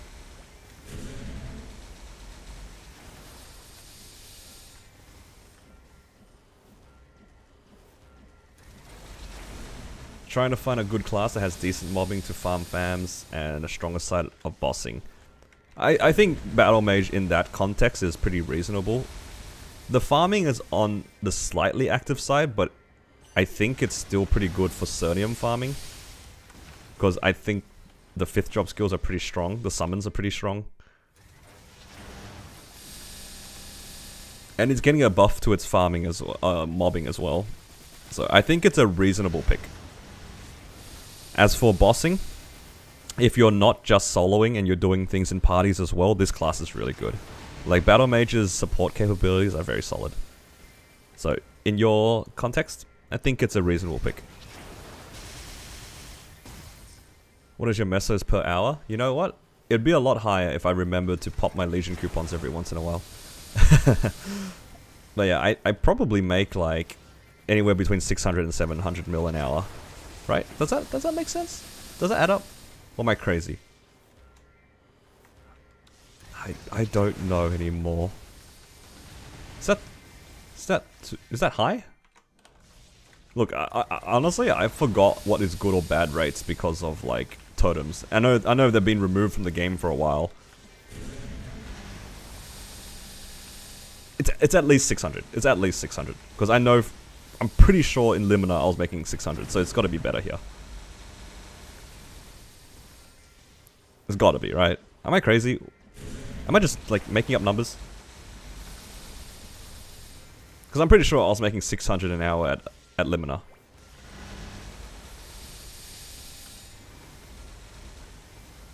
The eye patch drop is crazy? Yeah, that was pretty crazy. What time is it in Aussie land? Yeah, 1:30. Since my account is new, do you think I should get Lin to 200 for the event? I think if you don't have anything to use your current Terror Burn on, I would probably recommend... I can actually, yeah, any of the level 3 links are a good candidate for level 200. I think Lin is actually a pretty reasonable one, just because if you decide to leave it at 200, it does give you a pretty good Legion block. I think Lin is a decent choice. I think Demon Avenger is also a pretty good choice if you decide to do that, because the level 3 link is just damage. Damage is pretty good. And the Legion block is boss damage, which is also pretty good.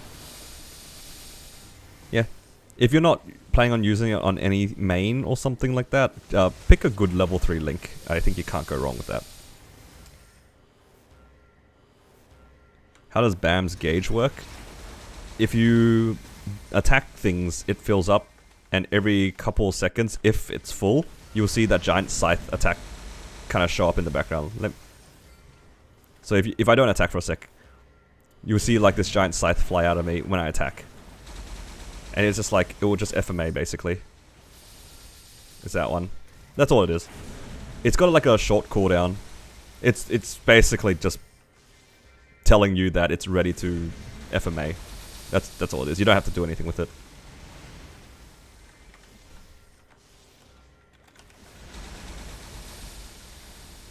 What buffs does BAM get? You know, that's a good question. I'm actually not sure myself. I haven't really been following many of the changes. I just know that they get like a Final Blow and Aura Scythe buff. And I think Sweeping Staff as well.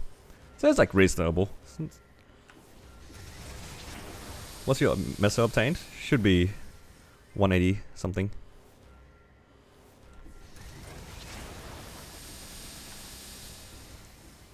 Any plans for hyperburning yet?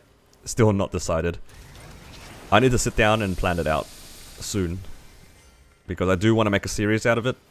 And I don't want to go in blind. Because I do want to make something fun to watch. At the very end of it, I want to make something fun to watch. Whether or not it's a good idea, I just want people to be able to pick it up and be like, okay, this is kind of cool. Because I think there is a group of people that watch my videos that don't play the game anymore, and I want them to still be able to watch this and kind of enjoy it. I do get a lot of comments from people saying, I haven't played this game in ages, this looks like fun, I kind of want to get back into it. Like, that's my goal. Like, if I can get people to enjoy the game in a different way and not have to think of that like a massive grind, I think I did a good job.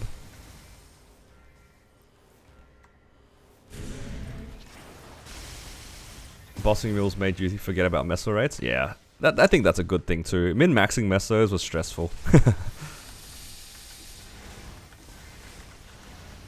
Any recommendations for a class that's good mobbing but good for low min bosser?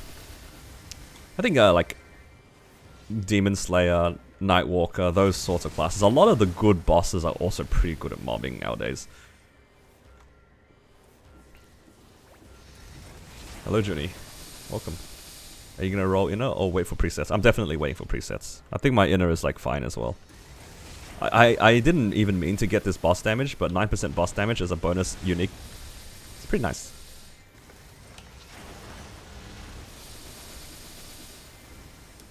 What do you think of Blaze Wizard? I think that class's mobbing is so good. I really like it. As for its bossing, it has its own like weaknesses, but it's probably fine. I just don't. I wish that it received a little bit more quality of life changes. I would like it to have one more extra form of mobility. Right now it only has a flash jump and a really janky TP. Because that TP is like the Bowman TP, except you have to put it back down again, which is really weird. So I would like to see them give Blaze Wizard like some kind of micro movement in a form of like a dash of some sort. Or something like that. Something small, doesn't need to be big. It's kind of like how they gave Night Lord that random little scoot that they can do. Something like that would be nice. Just like micro movement. Another thing I would like to see from Blaze Wizard would be something like to do with their keydown. Their current keydown is probably one of the worst keydowns in terms of like quality of life. Like the other classes' keydowns, you can press it and kind of forget about it. And you don't get too punished for being interrupted. Like Bishop's one has a really short cooldown, so you can press it again. But Blaze Wizard's keydown, if you get interrupted, you gotta wait like 3 seconds or 2.5 seconds, which is kind of annoying. Other keydowns also don't get interrupted by random stun and like status effects. Like I'm thinking like Phantom and Paladin, like they get status resistance to some things. And even like damage reduction, like Blaze Wizard gets nothing. It just kind of sits there and just eats everything. So yeah, there are definitely things I would like to change about Blaze Wizard, but it's still a good class. Its mobbing makes me really want to play it for my Hyperburn. The mobbing by itself, it's good enough for me to want to play it.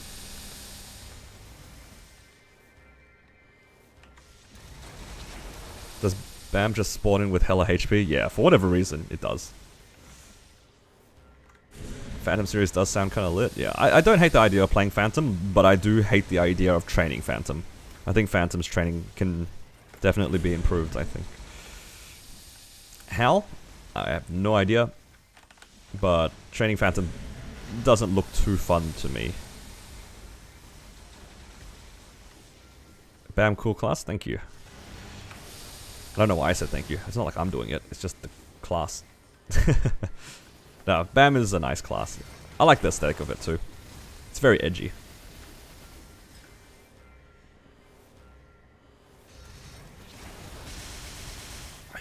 Your series had a lot of non-players come up to me saying Maple looks like fun. I'm glad. Maple does look like fun when you cut out the grind and add a lot of aspects that are not hidden behind the grind. Because when you play it, it definitely has a decent amount of grinding. Although you can play as a daily story player. But yeah, I made my series in a way that just showed progress as often as possible. Which is way more fun to watch than anything else. Because a lot of new players would be like, oh man, like getting all these new items, like this guy is like soloing things, he's getting links and legion, that like looks really easy to do. Oh, now you can do this boss or this boss. That's kind of like what I wanted people to see. It's like, okay, it's like it doesn't take that much more effort outside of the grind to do a lot of content and then prog in the game. That was the main goal of it. Like my earlier parts were definitely like that, where I really liked showing very easy gains and then showing very obvious progression. That's why the early game for MapleStory is so much more fun than like mid to late game, where everything you did was progression. I'm mating Bam, but thinking of swapping to Lumi because of mobbing. I think that's fair, but I've heard varying opinions on Lumi. I think regarding Lumi, I would like to agree with you, but I keep hearing a lot of like complaints, even from people who like second main Lumi and things like that. I think for Lumi, do your research, just because I feel like I've seen a lot of people have like various thoughts about that class. But then again, I think that's the case for a lot of classes, so maybe it doesn't matter. Maybe it doesn't matter. Is it better if Blade Wizard had teleport rather than flash jump? I think both of the mobility options have different pros and cons. I like the control that you have over the class with TP. TP is like a superior movement method, in my opinion. I think it is a better movement method. But flash jump lets you play in a completely different fashion.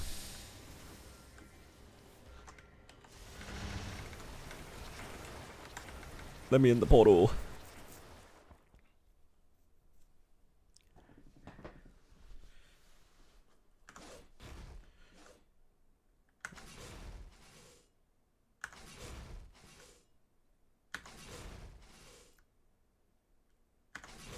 But I don't grind that much, maybe 30 minutes a day. And it's just for dailies. Yeah, that's fair.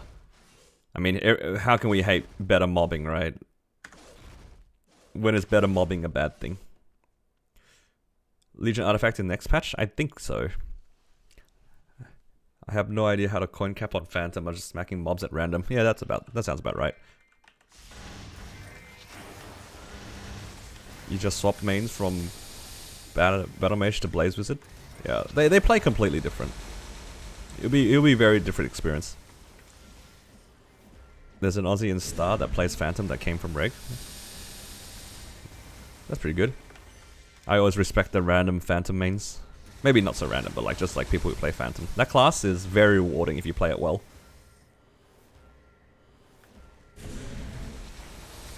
It just looks like such a cool class.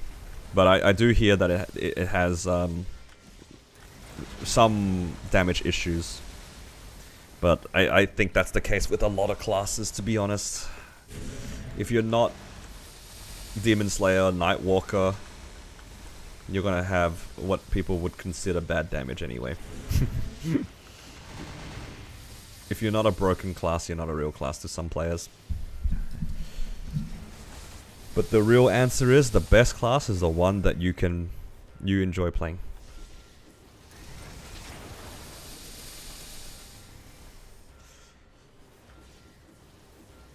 Just cannon bazooka left and right and hoping it one-shots. You know what? That's fair.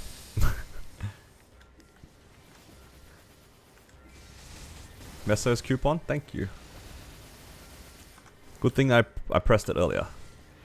You know, I appreciate you telling me. I think that's the first time anyone has told me this stream that I've remembered. My memory is like kind of a goldfish sometimes.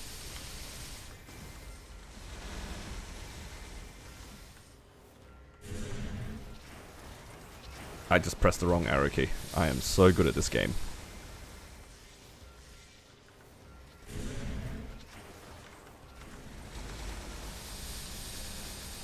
Face reveal when? Not anytime soon.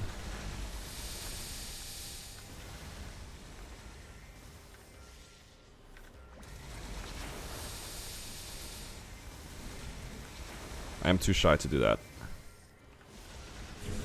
Hate fighting Damien with Lumi. That is absolutely a big con with Lumi. Damien is kind of miserable.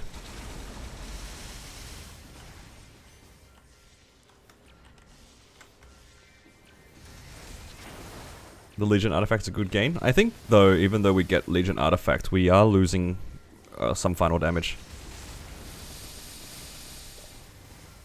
Have you bothered at all with the minigames? Nope. I don't find those minigames. I don't even do the dungeon minigame. I know it gives you a lot of EXP coupons or like whatever it is. I just do not enjoy it, so I just don't do it. Like genuinely, like the Maple Adventure Dungeon Blast stuff, I did not enjoy a single second of those. I don't care that it gives me so much EXP for my mules and like people would consider it grief. I don't care. I am not doing it. Unless somebody is willing to like speed run through it and like accept the fact that I'm just going to be a sandbag, I'm not doing it. Luminous feels bad off Equilibrium. Yeah, that is a class. Luminous on Equilibrium feels damn good. That class on Equilibrium feels like the best class. The teleport is zoomy. Ender is such a sick skill. And then it goes off Equilibrium and you're just like, why am I here? What am I doing? I am smacking like a noodle with me using my reflection during bossing. Feels terrible. Dungeon Blast was fun for maybe the first couple of days, and then I decided I don't want to do this anymore. And then I just didn't do it anymore.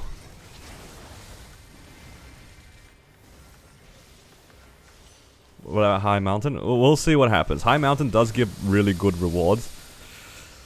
But, yeah, we'll see what happens. We'll see. Because I might not be playing my Battle Mage.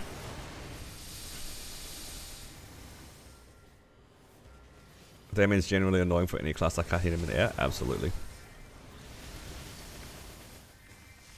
Love all the guides you've been making recently. Oh, thank you. I'm glad that I have some people who saw them. Those videos didn't do too well. Maybe it was the way that I presented it. I'm not sure, but I'll see if I continue making guides. I kind of just did that for like a testing purpose to see if I could even make good guide videos, but I'm not so sure, I'll be honest. I don't think that's my style.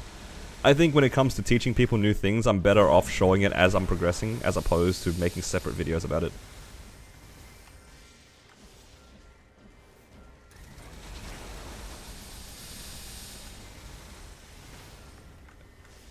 I'm just glad that some people probably had some use out of it. It's not like the content was bad, and I did put like effort enough for people to understand what I was talking about, but it's hard for me to justify putting that much effort into something that is kind of hard for me to edit. It was mostly a challenge to edit, and I'm not good at reading off a script, and these videos definitely need to be scripted. I think in terms of like the effort to output ratio just didn't feel that good for me.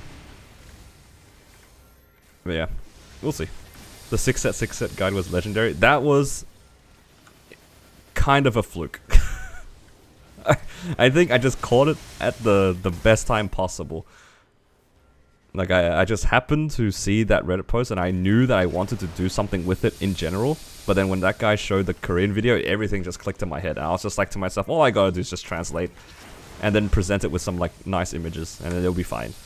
That one was like a bit of a fluke. Yeah, but sometimes you get lucky, right? What is High Mountain? It's like a mini game thing that gives you a bunch of stuff. I don't know how better to explain it. It's like some mini game thing. I saw someone play it on stream on MapleStory, and it gives you a lot of fragments, I think. What is your hyperburn? It's currently undecided. Currently undecided. Are you swapping mains? Probably for hyperburn, once the hyperburn comes out. I said earlier that I might find issues playing two characters at the same time. So I think playing two characters at the same time and then doing dailies on two separate characters is going to be too much for me. I don't think I'll enjoy it.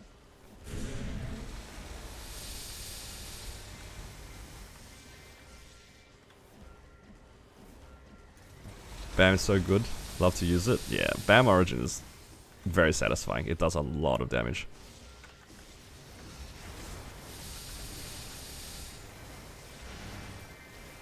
Time to hire an editor? I don't make enough money to do that. I think I'm better off learning to edit. Which I sorta am. I think the part of me editing my own videos makes it all that much more like satisfying when a video does well. It feels good. It's very nice feeling. I feel validated when people enjoy certain parts of the video. I get a comment every once in a while being like, oh, I like this part of the video, I like this transition. I think the first time that I did the origin transition, people really liked, and I was very proud of that, because I kind of thought of it on a whim. I just thought to myself, what if I use the origin as like a seamless transition for bossing? And then I didn't, there was like a period of videos where I just kept doing it because I was so happy with it. And it made sense. It let me show a lot of content in a short amount of time.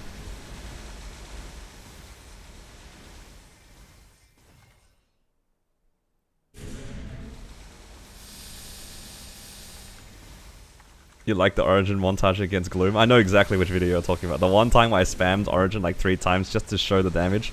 Because I couldn't think of a way to show myself doing the boss. It made a lot of sense at the time. I remember somebody saying, like, I was confused how you use your Origin so many times until I looked at the HP bar. That was kind of funny. Because it does just look like I'm spamming my Origin.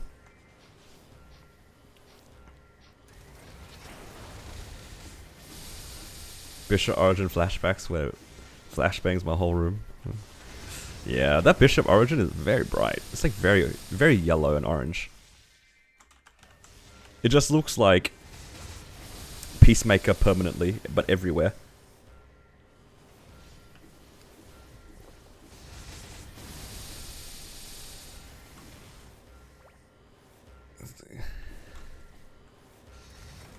Yeah. This has been some pretty good progress on the EXP bar, I'm not gonna lie. Look at that. Like 10% in the last how many hours? 2 hours or so? Because I did also do MP8, but 6%, 10%, that's pretty good. Getting there. Getting there. Definitely 275 by the end of the event. Well, actually I realized something. I haven't edited my most recent video. I need to edit I need to edit like my failed Black Mage runs.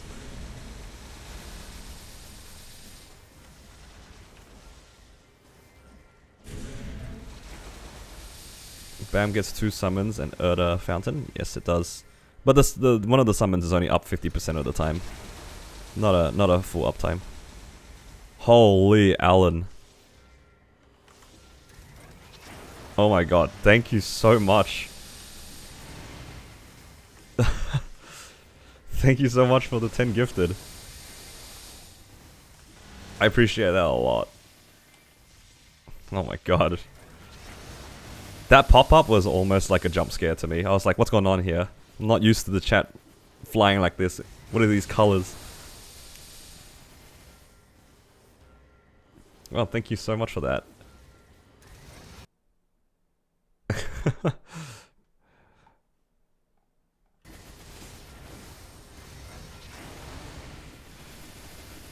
Actually, like, jump scare. Because I was like, I don't know what this notification is. What am I looking at? Thank you so much, man. I really appreciate that. And hopefully the guys that managed to get the gifted appreciate it too. You guys get some previews on some contents. Ever thought about going to Twitch? I have. I've talked about this a few times on stream. And even though maybe monetarily speaking it might be better, but I think the community here on YouTube has been better on my own mental. Because I streamed a little bit on Twitch, and the first thing that most people would look at, and I'm no exception to that, are the analytics. That's the bad A word, analytics. That gets you every time. When I streamed on Twitch originally, I gave it a go for about a week. And I don't think my viewers ever went higher than maybe 15. And now if you compare it here, I have about 80 of you guys watching me, and I appreciate every single one of you guys. But on Twitch, it's not so many, and it did kind of like give me like imposter syndrome. Oh, thank you, Dan. Or Dan. I appreciate that. Thank you for joining MVP Silver as well. You guys are too kind. I wish I could provide more for my memberships than I do. So every little bit that you guys donate, it really means a lot to me. Thank you for your maker. No, thank you, Alan, for the 10 gifted. I appreciate that a lot. When are you gonna farm fams for your main when you train your Hyperburn? Or are you gonna farm fams? Yeah, it makes sense. It'll be spread across a few characters, I'd imagine. Haven't been many streams. I've been watching you for a long time. I appreciate that. It's always nice. I love it when I don't recognize somebody's name and then they tell me they've been watching since like my Paladin series, or like they tell me they remember like my Cursed Kana series. Whenever I see something like that, it makes me smile, because it's just nice to know that like I made something worth watching for somebody and people enjoyed it. It makes all these video makings like worthwhile, you know what I mean? Because at the end of the day, I don't make that much money off of this sort of stuff, if at all. I'll be honest. Sometimes it's just like a couple of dollars from my ad revenue, but like seeing people actually enjoying the content like means the world to me right now. You can't bribe Grief Gameplay for likes like on Twitch. That's true. That is one of my favorite things to do now. It's kind of funny. What should I burn for a main, considering between Kayn, Thunderbreaker, and Buck right now? If you're a new player, I think Buck is probably the safest pick, because its kit is just it's a solid class. At the end of the day, though, I think definitely look into the gameplay and the training of these different characters, and seeing which one you prefer. Because I know some players don't like super jump farming that Buck has to do. Some people don't like maybe the button mashing that you might have to do for Thunderbreaker. I know I don't. So definitely have a look into like people training, have a look at their rotations, have a look at their bossing and see what you like. At the end of the day, you can't go wrong picking most classes as your main. I think the only one I genuinely would discourage at the moment is probably Kana. I think Kana just does too little damage to be enjoyable, unfortunately. I think that class in particular. But I think for most classes, you'll be fine picking whatever.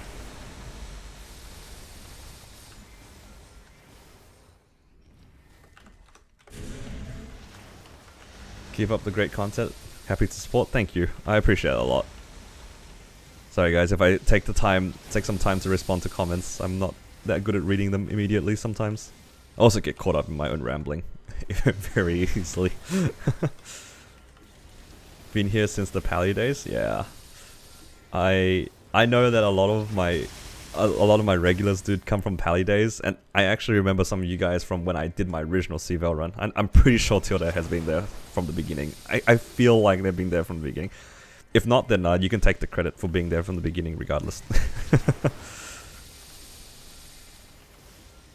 You came out of nowhere too. I think at the time I got very lucky. One of my favorite things to tell people, because I do feel like I don't take any of this for granted for sure, where I am right now. I still remember it was either my second or my third video that I ever released on this channel.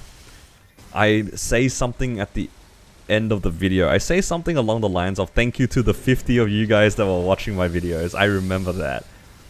And then a few days later, after I uploaded a following video, I think somebody shared my channel to the subreddit, like the MapleStory subreddit. And then that's where it just kind of took off for me, and all of my videos from that point onwards got like thousands of views. Which at the time probably didn't compare to somebody like, say, Copper-san, right? He probably gets like 20,000+ views per video, easily. But like just even getting like my first 1,000 views was like insane to me. I was like, holy crap, that's like a whole school's worth of people watching my video. That's a crazy amount of people. And then I remember streaming my first CVL solo on my Paladin, and that was a thing too. That was awesome. Strong Mage class to main. Honestly, I think all of them are pretty good. Like, in all honesty, I think you can't go wrong with most mages, except Kana at the moment. Haven't been mapling for years, but Ilium is amazing if you don't mind controlling the balls. Yeah, I think Ilium is a really strong class in general. That's a good mage pick if you decide to want to learn a new class. It does play very differently from other classes though, from what I can tell.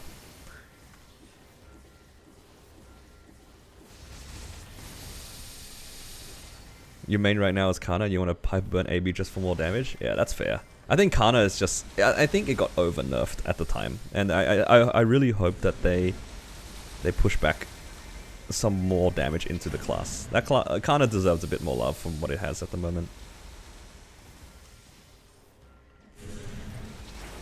Farming is chill, bossing is decent, nodes are not bad.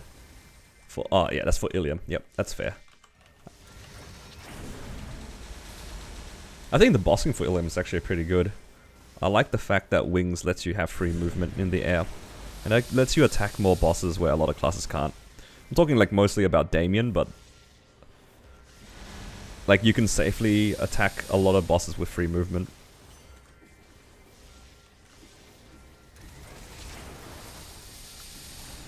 Kinesis is kind of painful too. It does have issues with moving bosses, doesn't it?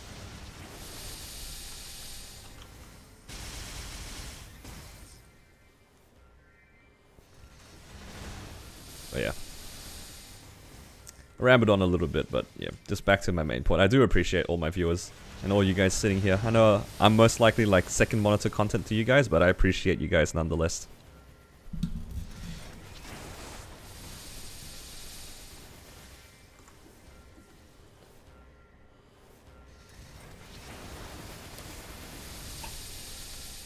Especially at times like this where I'm kind of just chilling, just kind of also grinding. I'm sure a lot of you guys are also kind of just grinding or just relaxing. But it's nice having company as well.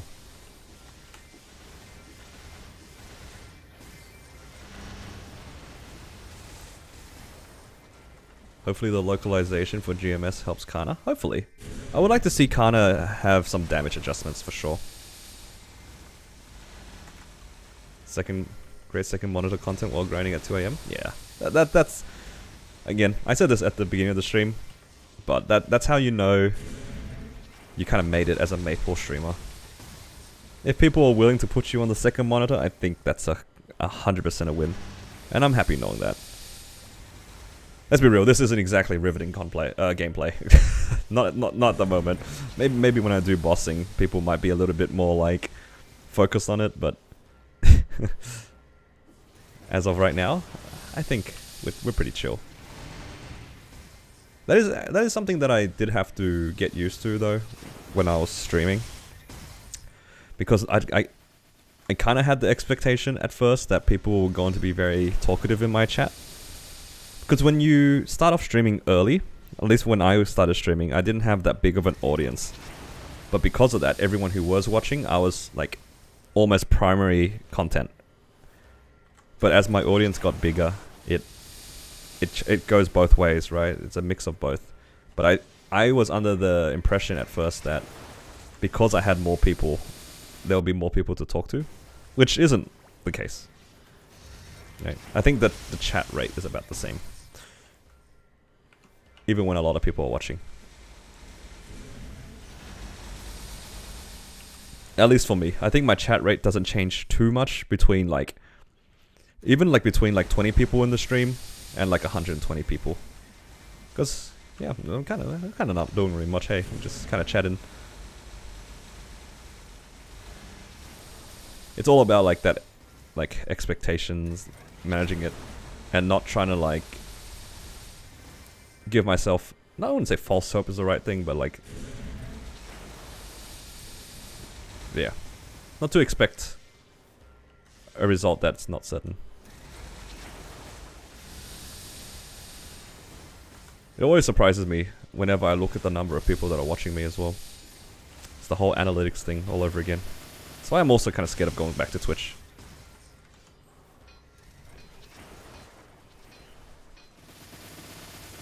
I want to have like certain expectations on myself, or I'm going to believe in a certain outcome, and if it doesn't happen, then it's gonna be disappointing, right? Although I will say, it's probably like a smart decision to also stream on Twitch, to grow my channel and like widen my audience. But at the moment, I think it makes a lot of sense for me to just stay on YouTube. I think I'm pretty happy with it. your 250 Kana hits like a wet noodle. Don't worry.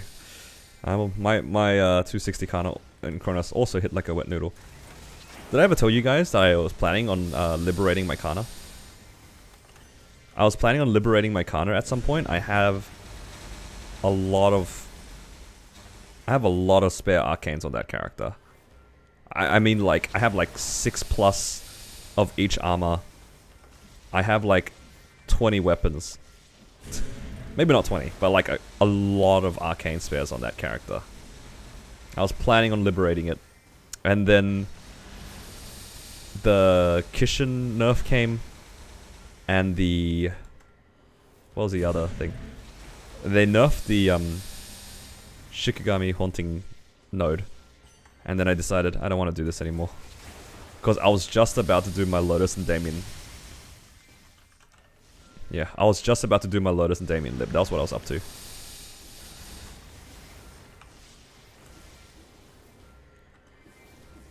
Imagine getting boxes. I was playing on that Kana for quite a while.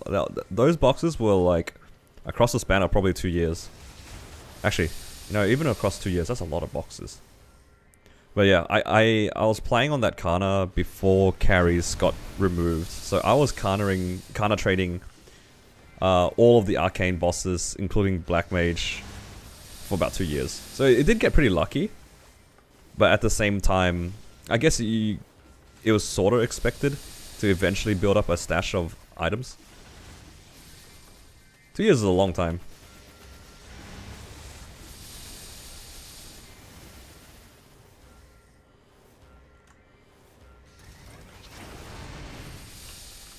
If I could transfer my Kana gear to any other character, it would be able to min clear H will or above. Yeah, I feel you on that one. I was like that on my Jet for the longest time, actually. After the news yesterday, I want to come back to the game again. I'm torn between Kronos and Hyperion. I don't know. I don't interact with people much, but I do random bossing parties. I think even if you don't interact with people that much, I want to start off by saying I don't fully recommend doing public parties with random people, just because you always run the risk of accidentally losing your run. Especially if you have a bad day and you die out of a boss. I wouldn't want to give up my weekly run because people decide to clear without me, right? That's the thing I want to preface with. So what I'm basically saying is I do recommend trying to join a reasonably active guild. Because you'll always find people of like similar progression. Now in Kronos, you will probably find more guilds and more people in that kind of mindset where they want to just party boss with like guildies and stuff. But I don't think that will be a problem with Hyperion. I've been in 2 different guilds so far in Hyperion, and I wouldn't say they're the most active. Like I was in the wrong time zone for one of them, and I still found that there are a good chunk of people who are willing to put together parties and run parties together. So I think the aspect of party bossing is not a major concern between the 2 worlds. If that makes sense. I think that if you want to do party bossing, whether you do it in Kronos or Hyperion, it's not majorly different in my experience. So I think that your decision between Kronos and Hyperion should be based on other factors, because in that aspect they're very similar. But if you are pretty happy doing random bossing parties, because you know we're all different. If you are still keen on doing bossing parties that are with random players, I do think that Kronos has a better chance of you finding those parties. Towards the end of the week, right before reset, the parties that you will find tend to be a lot more sporadic, because I can open up the party search right now, and you probably won't find as many on average. For sure. That's for sure. I know it's like at a weird time right now, but still. Also, my Legion coupon hasn't been on for I don't know how long.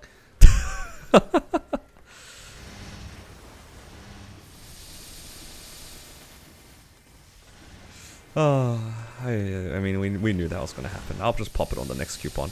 I'll probably just do one more half hour and then we'll call it. because it is getting late for me. You know what? I'm just gonna pop a coupon now. Let's pop a 10-minute coupon.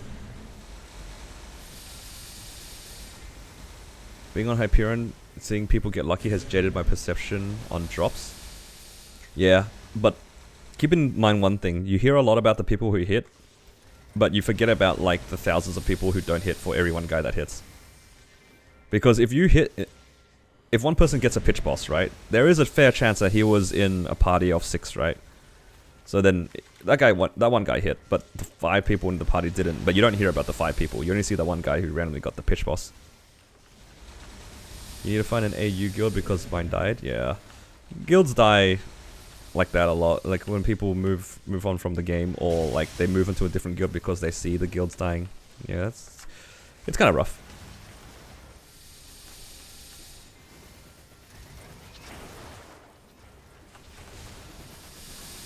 And my familiars also died. That's okay though. I have my important buffs on. My EXP buff, my MVP buff, and my wealth buff. You can always join this mega parties if you're feeling up for it. Yeah, you'll see them every once in a while. But definitely more likely to see it in Kronos because of just the population of people is like probably triple, if not more. But I think if you are willing to put the effort into joining a guild and talking to people that might be around your progression level, you might have a similar time. But I don't want to say that it will be exactly the same because that's just assuming. What if you made a guild for us? You mean like me, or? I think managing a guild takes effort. Oh, but if you're talking to CL, yeah, that's also the issue. And he said the same thing.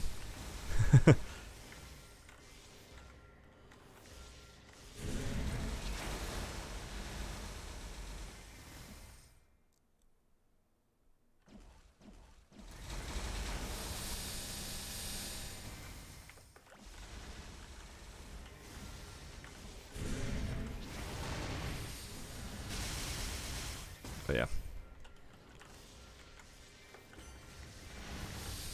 I think the only thing that I miss from Kronos are like my friends. Because I got to know a lot of people in Kronos. And now I'm kind of like alone in the wilds. And making new friends is hard. Especially when like I'm not as active on the game as I used to be. I used to spend a lot more time on Discords and stuff like that. And just chatting in guilds. But nowadays I'm spending a lot of time just like trying to put together content. Because that's what I've been enjoying more. But naturally, because I'm spending less time in Discord, I'm not really interacting with people as I used to.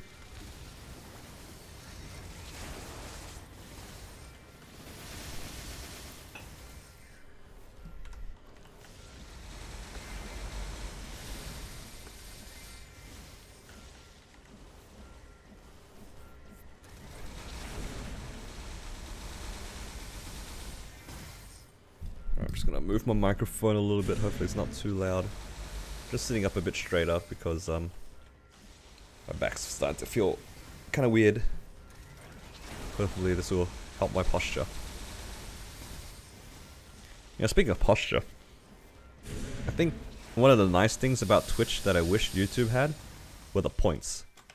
I think the interaction with points is very underrated, and I wish YouTube would incorporate it into their stream somehow. Being able to spend points to directly interact with the streamer is kind of cool. Because my interactions with you guys are very limited. It only really is like polls, and then when you guys decide to either join as members or donate, then those are like the only real interactions directly with like YouTube's like chat. So I really wish that they introduced like a little point system that Twitch has, where you can spend points to like do something into the chat. That'd be cool. 30k points to flip the screen upside down. You know, one of my friends, when he was streaming, he didn't stream to a lot of people, so he didn't get griefed too many times. But I would love to put something like you spend X amount of points and you change the key binding. I remember doing that, and that was so funny because people would like just spend their points and put his jump on F12 or something like that.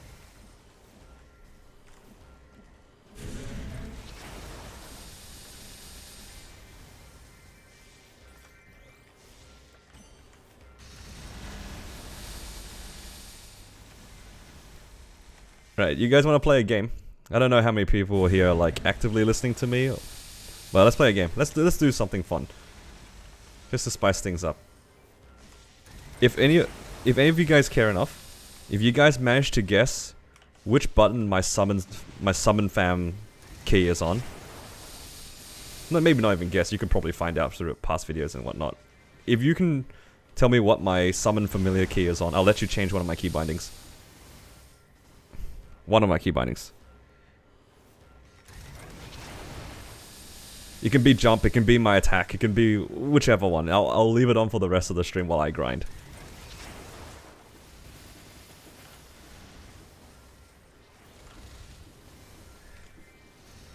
So yeah, the first person that that can guess it, I'll allow them to change one key binding if they wish. But if nobody can guess it within like the next 2 minutes, you guys have to like the stream. Okay, never mind, I got guessed immediately. Lucky got it. It's F4. So much for my chances of squeezing likes out of you guys. Alright. Alright, your choice, mate. Where do you want a hotkey to go? It is F4. That's what I get for putting on like a relatively common key. F12, alright, what am I putting on F12? If he puts my TP on F12, I'm not TPing for the rest of the stream. I'm not teleporting with F12, ain't no way, I'm just jumping around for the rest of the stream. Oh my god. You know what? My toggle's on F12, I'm just gonna remove my teleport key for the time being. Oh my god.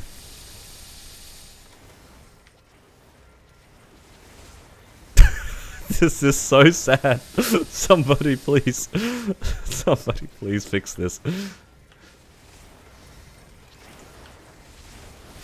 This is so tragic. Why did I say anything? It's so doomed. You know what? Look at the cope. Hang on. Hang on. I want my TP key back. I will put it on F12. Alright, you guys see that? Combat teleport F12. Oh my god, I'm teleporting. I'm crazy. Oh, look at these TPs. That's crazy.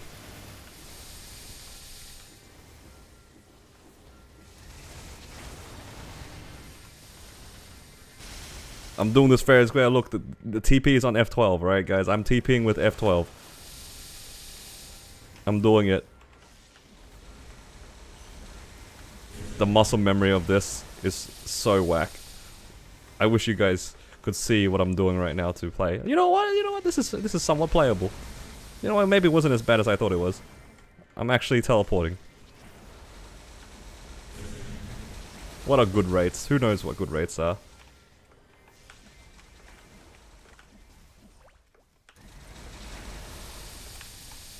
This is one of the worst things that I've ever done to myself. I think this is definitely down there with doing hard dark knell in full opacity, and I think that hard dark knell with full opacity was easier than this.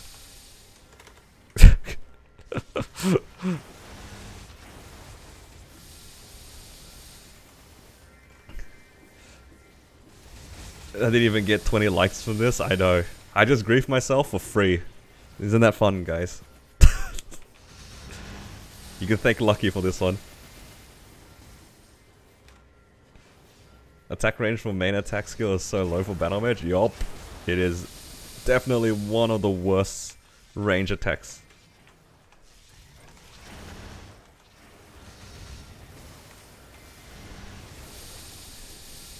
I can't do this for the rest of the stream, guys. I'm sorry. There's no way I'm doing this for the rest of the stream. This is too much.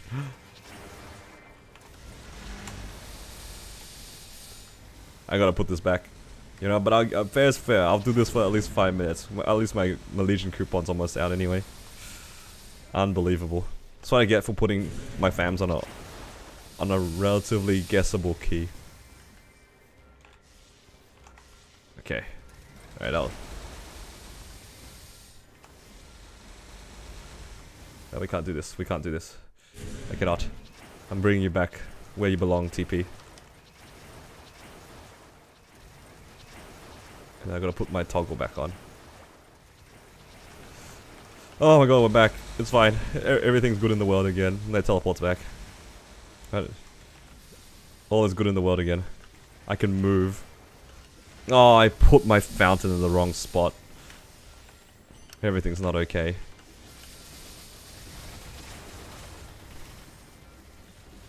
Randomize your hotkeys and try to beat a C10E boss after? That's not gonna happen. I'm just gonna die out really quick.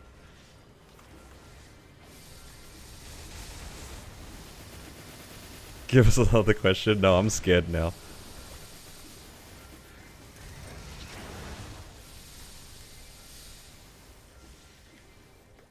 I'm scared now. See, at times like this, I wish I could, like, interact more with the stream as well. Because you guys don't get anything from this, where it's like, I can like, wager Twitch points, you know? That'd be fun.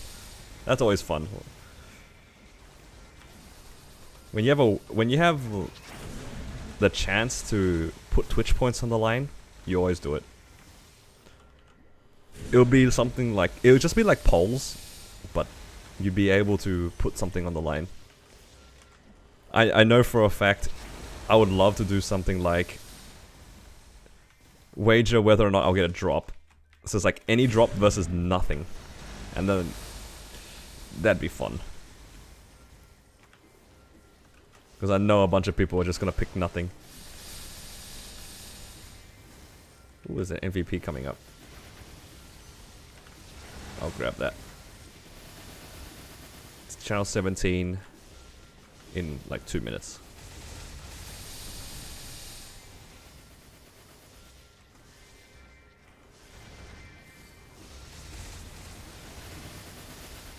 Okay, I'm just gonna go now.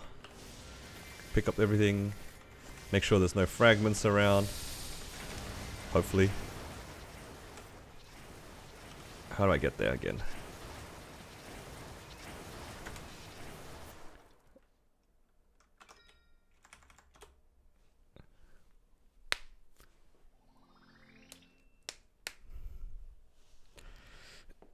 Would there be other games that you'd stream? Maybe. I'm not sure what kind of games people would be interested in watching me play. Because at the end of the day, for me, I'm kind of just doing content for fun. But I do want to make content that people would be interested in watching. I mean, I'm pretty lucky to have a lot of you guys that probably watch a lot of my videos, even my bad ones. Or at least what I would consider bad. But at the same time, I'm not so sure that I would be able to be happy with making other content at the moment. I feel like it'd be pretty scary for me. Because I'm so used to seeing like a certain number of views from my progression series, and I think I would put myself in like the wrong mindset if I was to do something. If that makes sense. I don't know, like if I like randomly start making, for example, like RuneScape content, like my viewership is going to be like very different. And I don't know if I'd be happy with that. I'm pausing to and from. Just heard your question regarding links and Legion. Try clear bosses with lower stats instead. Yeah, I think that was a pretty fair concept that I had as well, where I wasn't allowed to do certain bosses unless I was under a certain amount of combat power or something like that. Those were just some ideas though.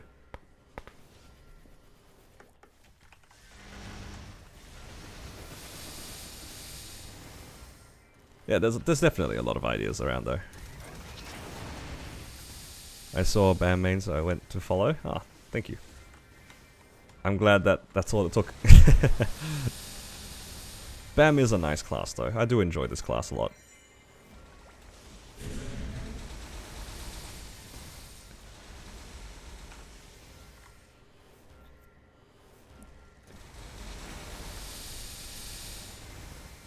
If it's grinding progression stuff. Yeah. I think for me, I just want to make something that's easily accessible and kind of fun to watch. That's kind of the ideal for me, but it's not always possible. Thoughts on Ilion? It's a pretty good class. Not my playstyle, but it's a pretty good class. It looks pretty strong. The mobbing of it looks insane.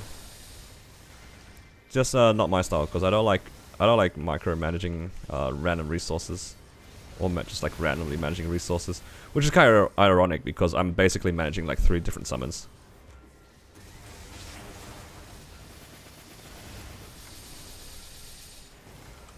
Would BAM be a good bossing mule? If you're planning to only do bossing with it and only doing solo bossing with it, I would not recommend it. I think given the resources you put into a Battle Mage bossing mule, specifically for bossing mule, might not be worthwhile. But if you plan on doing other things like fam farming, party bossing, stuff like that, I think BAM's fine. But if it's only for bossing mule and it's only for solo bossing, I would recommend a different class. Your birthday wish is for me to burn a fire poison. Fire poison is a bit of a rough one, I'll be honest, Dan, because it takes so many nodes. But who knows? We'll see what happens. That class is pretty good.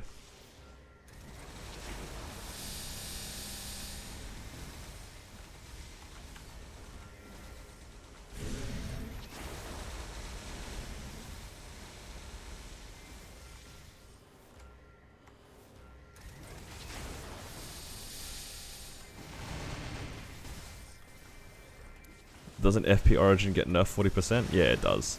It's one of the most nerfed classes in Dreamer. I think though, it's kind of for good reason. That class is kind of giga juiced.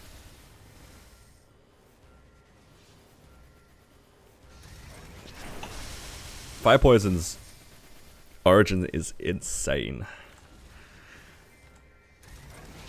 So I'm not surprised that it is nerfed. Maybe a little bit too harsh, but it is getting nerfed, I believe. 40% FD is no joke. That's like basically what they did to Kana back in the day. Actually, probably more than 40% on Kana.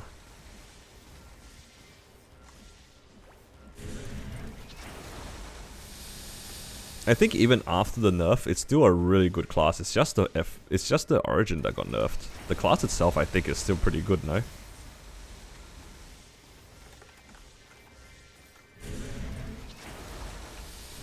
What's the problem of a class being too strong? I think at that point, you have to kind of be careful with the balance. Because it does end up kind of being that way. Where like a lot of people it get shoehorned into that being the meta. And it's not healthy for a game if people... It probably won't happen. But it's probably not healthy for a game if people are like constantly only looking for one certain class. I think the whole Bishop Kana meta was a bit toxic. Where everyone wouldn't run without a Bishop or wouldn't run without a Kana. I think that shoehorns the meta game a little bit too much. Like, sure, you can run without it, but why would you, right? So I think it's good for some classes to be stronger than others, that's fine. But you don't want any of them to be too strong compared to others in specific scenarios.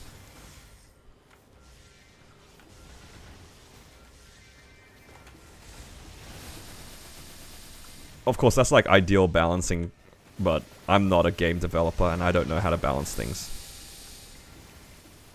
Meanwhile, Nightwalker exists. Yeah, I mean, Nightwalker is like pretty overtuned in GMS because of attack speed 0, no?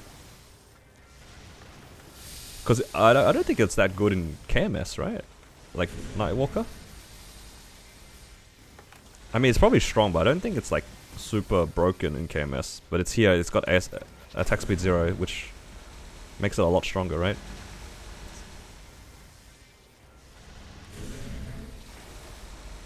Bishop is definitely overtuned. I think the support capabilities for Bishop is quite strong.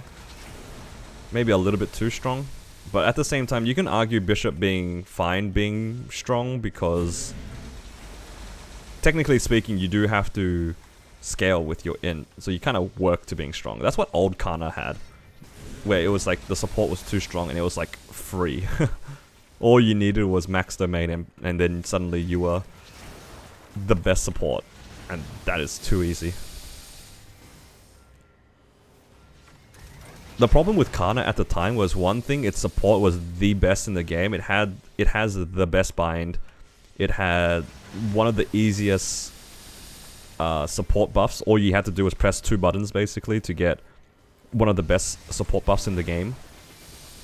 And unlike Bishop that scales with your int, Kana just had it for free, essentially. So Kana was a little bit different. So I do think that the damage nerf was warranted, but I think the extent was too much. I think it got nerfed too much. Bishop is pretty balanced on its own, but falls apart the more party members it is. Yeah, I think that is definitely the case, and it scales a lot with your team members as well. Because if you are a strong Bishop and you have really strong team members, the party just gets way too strong. This is way too much. How about Hayato? I'll be honest, I don't know very much about Hayato to comment. So I don't really have an opinion on Hayato. It's one of the few classes I have like... Actually, how should I say few classes? It's one of the many classes I don't know very much about. Kana's domain disappeared when you died. I just guess don't die. Hayato's pretty good. I mean, Dooku's playing it, it must be good.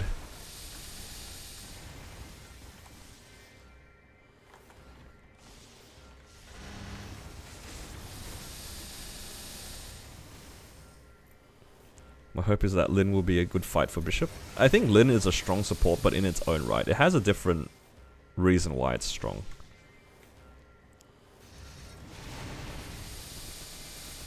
It's not strong in the same way Bishop is, but in a duo, it's quite powerful. It has a lot of very good support buffs. FD stacking meta needs to change. Some classes are passed over for endgame parties. I think what they're doing with Extreme Lotus is a good step in the right direction, where they're actually cutting down or limiting the number of people allowed in a party. I love the idea of duo bossing, because it gives you a lot more flexibility on who your support's going to be and the way that you're going to approach the boss. Because classes that are burst heavy will lean towards something like a Bishop or a Paladin, and then the classes that are leaning more towards DPS are probably going to lean more towards a Lin or maybe Battle Mage, right? Because like it has different dynamic inside the bossing, which I think is really cool. So yeah, for 6-man bossing, I think Bishop is kind of overtuned in the sense that like it just, or like FD stacking in general is like very overtuned. But I do love the idea of Extreme Lotus changing the dynamic a little bit to make it a bit fairer in a sense for DPS characters. So then you can pick support classes that favor DPS a little bit more, as opposed to something that favors burst a lot more like Bishop does.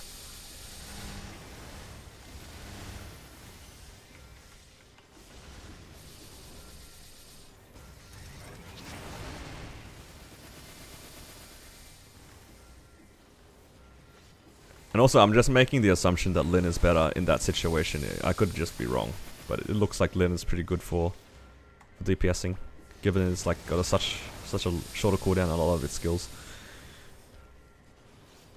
How's Mercedes? Mercedes is a really strong character. That's one of the strongest classes, I think. No, it's definitely on the higher effort range, but it does good damage.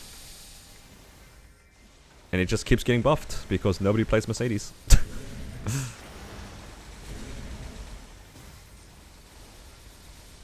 All the Mercedes mains are frothing.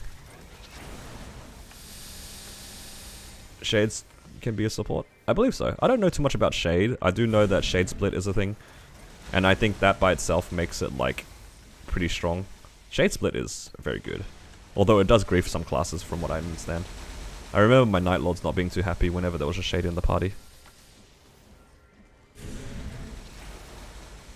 I don't know what exactly Shade gives in a party setting other than a bind and the split though. And my knowledge kind of ends there for that class.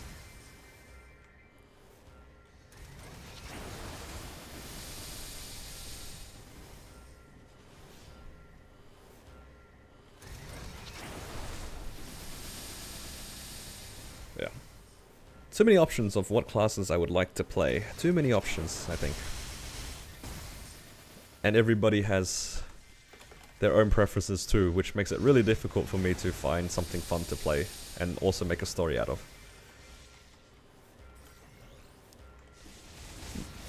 Even though I knew I wanted to play Battle Mage, that was one of my concerns where like I wanted to pick something that people might be interested in. So I'm kind of glad it worked out in the end. I think playing solo prog and a party support character was kind of interesting, and maybe not the best idea in some times, but kind of worked out. Play Blaster? No, that's one of the forbidden classes on this channel. We are not playing Blaster here. I ain't got the hands for that. Where can you see the buffs and nerfs for Dreamer? I think there is the link in for Orange Mushroom. How would you rate mech for hyper burning? Leading up to 260, I think the class is really good. I don't know too much about like Grandis onwards, like 260 onwards for mech, but I do believe that they are like pretty good in party. Their mobbing is insane up to 260, but I don't know how they fare in Cernium. I would imagine that you'd have to be pretty geared to train in Cernium comfortably. Yeah, that's just the case with like summon classes, probably. That's my assumption. In terms of bossing, pretty solid. It's a DPS-ish sort of class, so can't go wrong when it comes to bossing. I think its party buffs are very strong. Just FD stacking, it's good. Yeah, I think for a general hyper burning, it's probably fine. Although my main concern would be training in Grandis. I don't know how good it would be, or how strong you need to get your mech for it to be easy.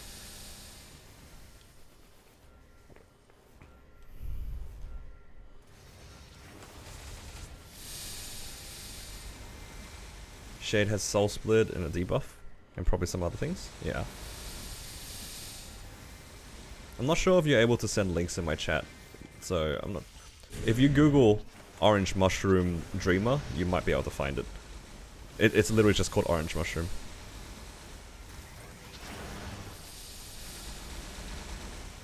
Lara has support capabilities? I don't know much about Lara. All I know is her burst is pretty strong. Has like some of the fastest bursts, like front loaded bursts, but I don't think it has very good DPM, right? Is that the issue? It's like Sprinkle is pretty air.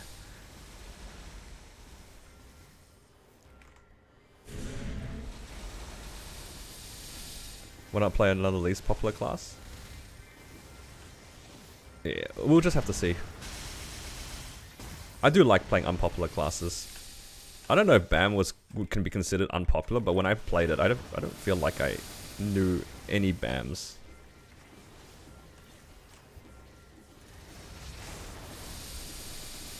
If you want to play something more complex, I'd recommend Kayn or Cadena. Yeah, I think Kayn and Cadena are probably also low-key banned. For me, I don't know if my hands can handle it.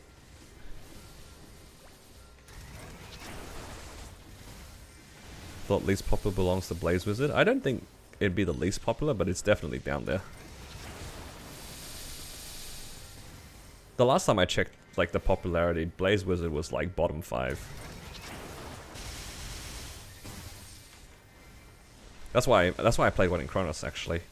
That class was just cool. I enjoyed it. Blaze Wizard was definitely one of the least popular classes though. It had a lot of problems actually before 6th Job, in my opinion. I think me and a lot of Blaze Wizard mains would have agreed on like, it'd be nice if it had some certain quality of life changes. It's a good class though. 60% damage, 100% uptime is no joke. Also has like the remove, like the LU resist reduction. That's just bonus FD basically. Yeah, it's just not popular. Not bad by any means, just unpopular. Does need a few quality of life changes though, that's for sure.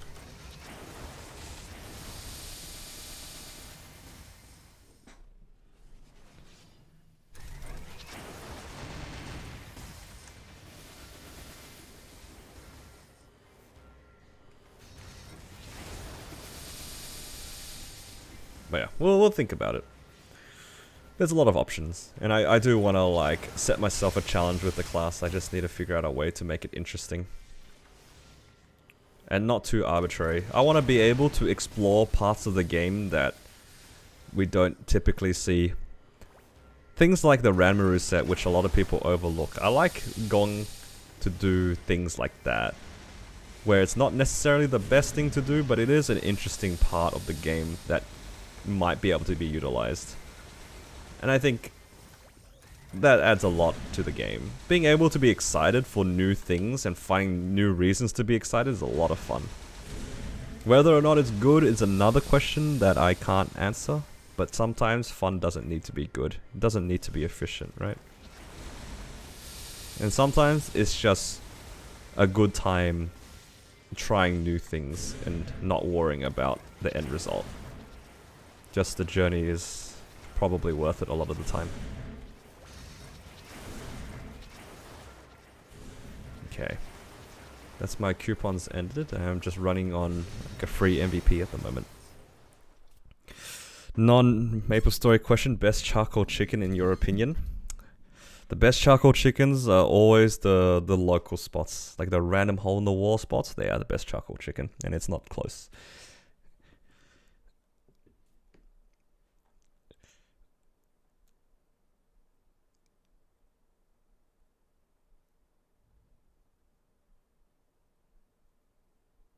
Yeah.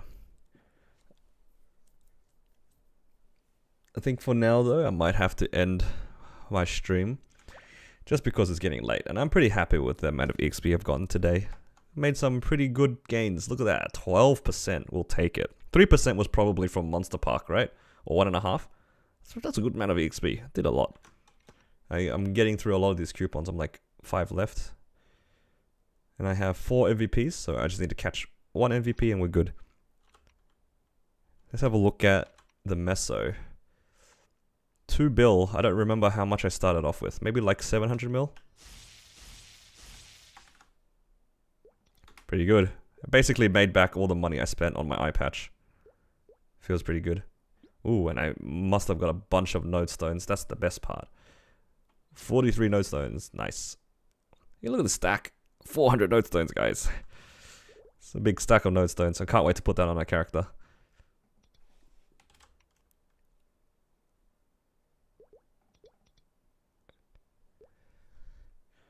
Yeah. A lot of possibilities, just undecided right now what I want to play.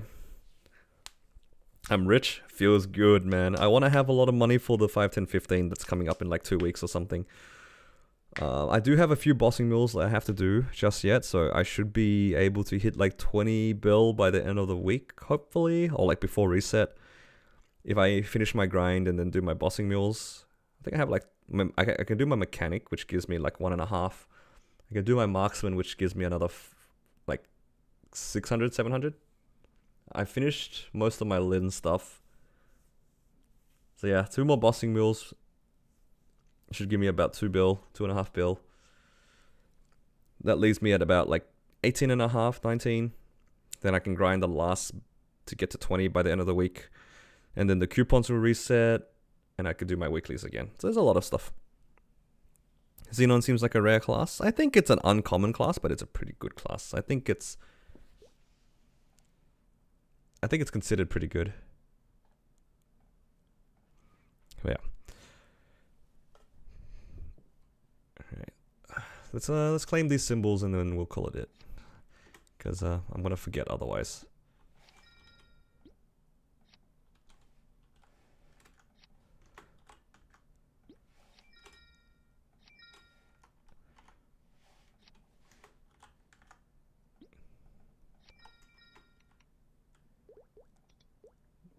These have so much left to go. Hey, but almost done capping the Sonium. It's almost done. What's my target meso budget? Honestly, I don't have a plan. I think if I didn't spend at all over the last couple of weeks, I probably would have been able to hit like a 40 bill total. I think if I can get to the event and have about 25 to 30 bill, I'd be pretty happy with that. I feel like that's a good amount of meso. Yeah. 25 to 30 bill seems pretty good, and I could definitely push some stars, hopefully. Because I'm going for Black Mage, I'm gonna be really, really safe, and I'll roulette everything. Like, roulette everything. Everything goes up 1 star at a time. 18, 18, 18, 18, 19, 19, 19, 19. Lots of stuff. Lots of stuff to roulette.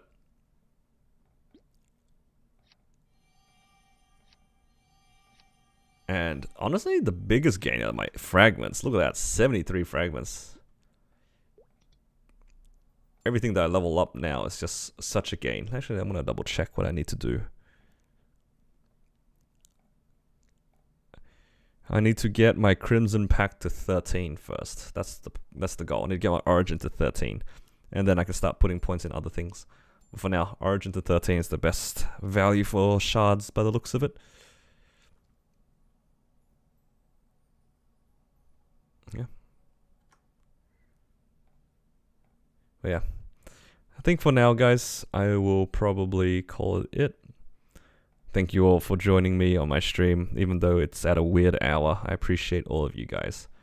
Thank you to those who have donated to the stream. There's Alan for the gifted subs, and also Dan for the MVP silver as well. Thank you all. All right, take care, guys. Hopefully you all have a wonderful day or night if you're in the same time zone as me. If you're in the same time zone as me, you should probably sleep too soon. Okay, take care, guys. I'll see you guys in the next one.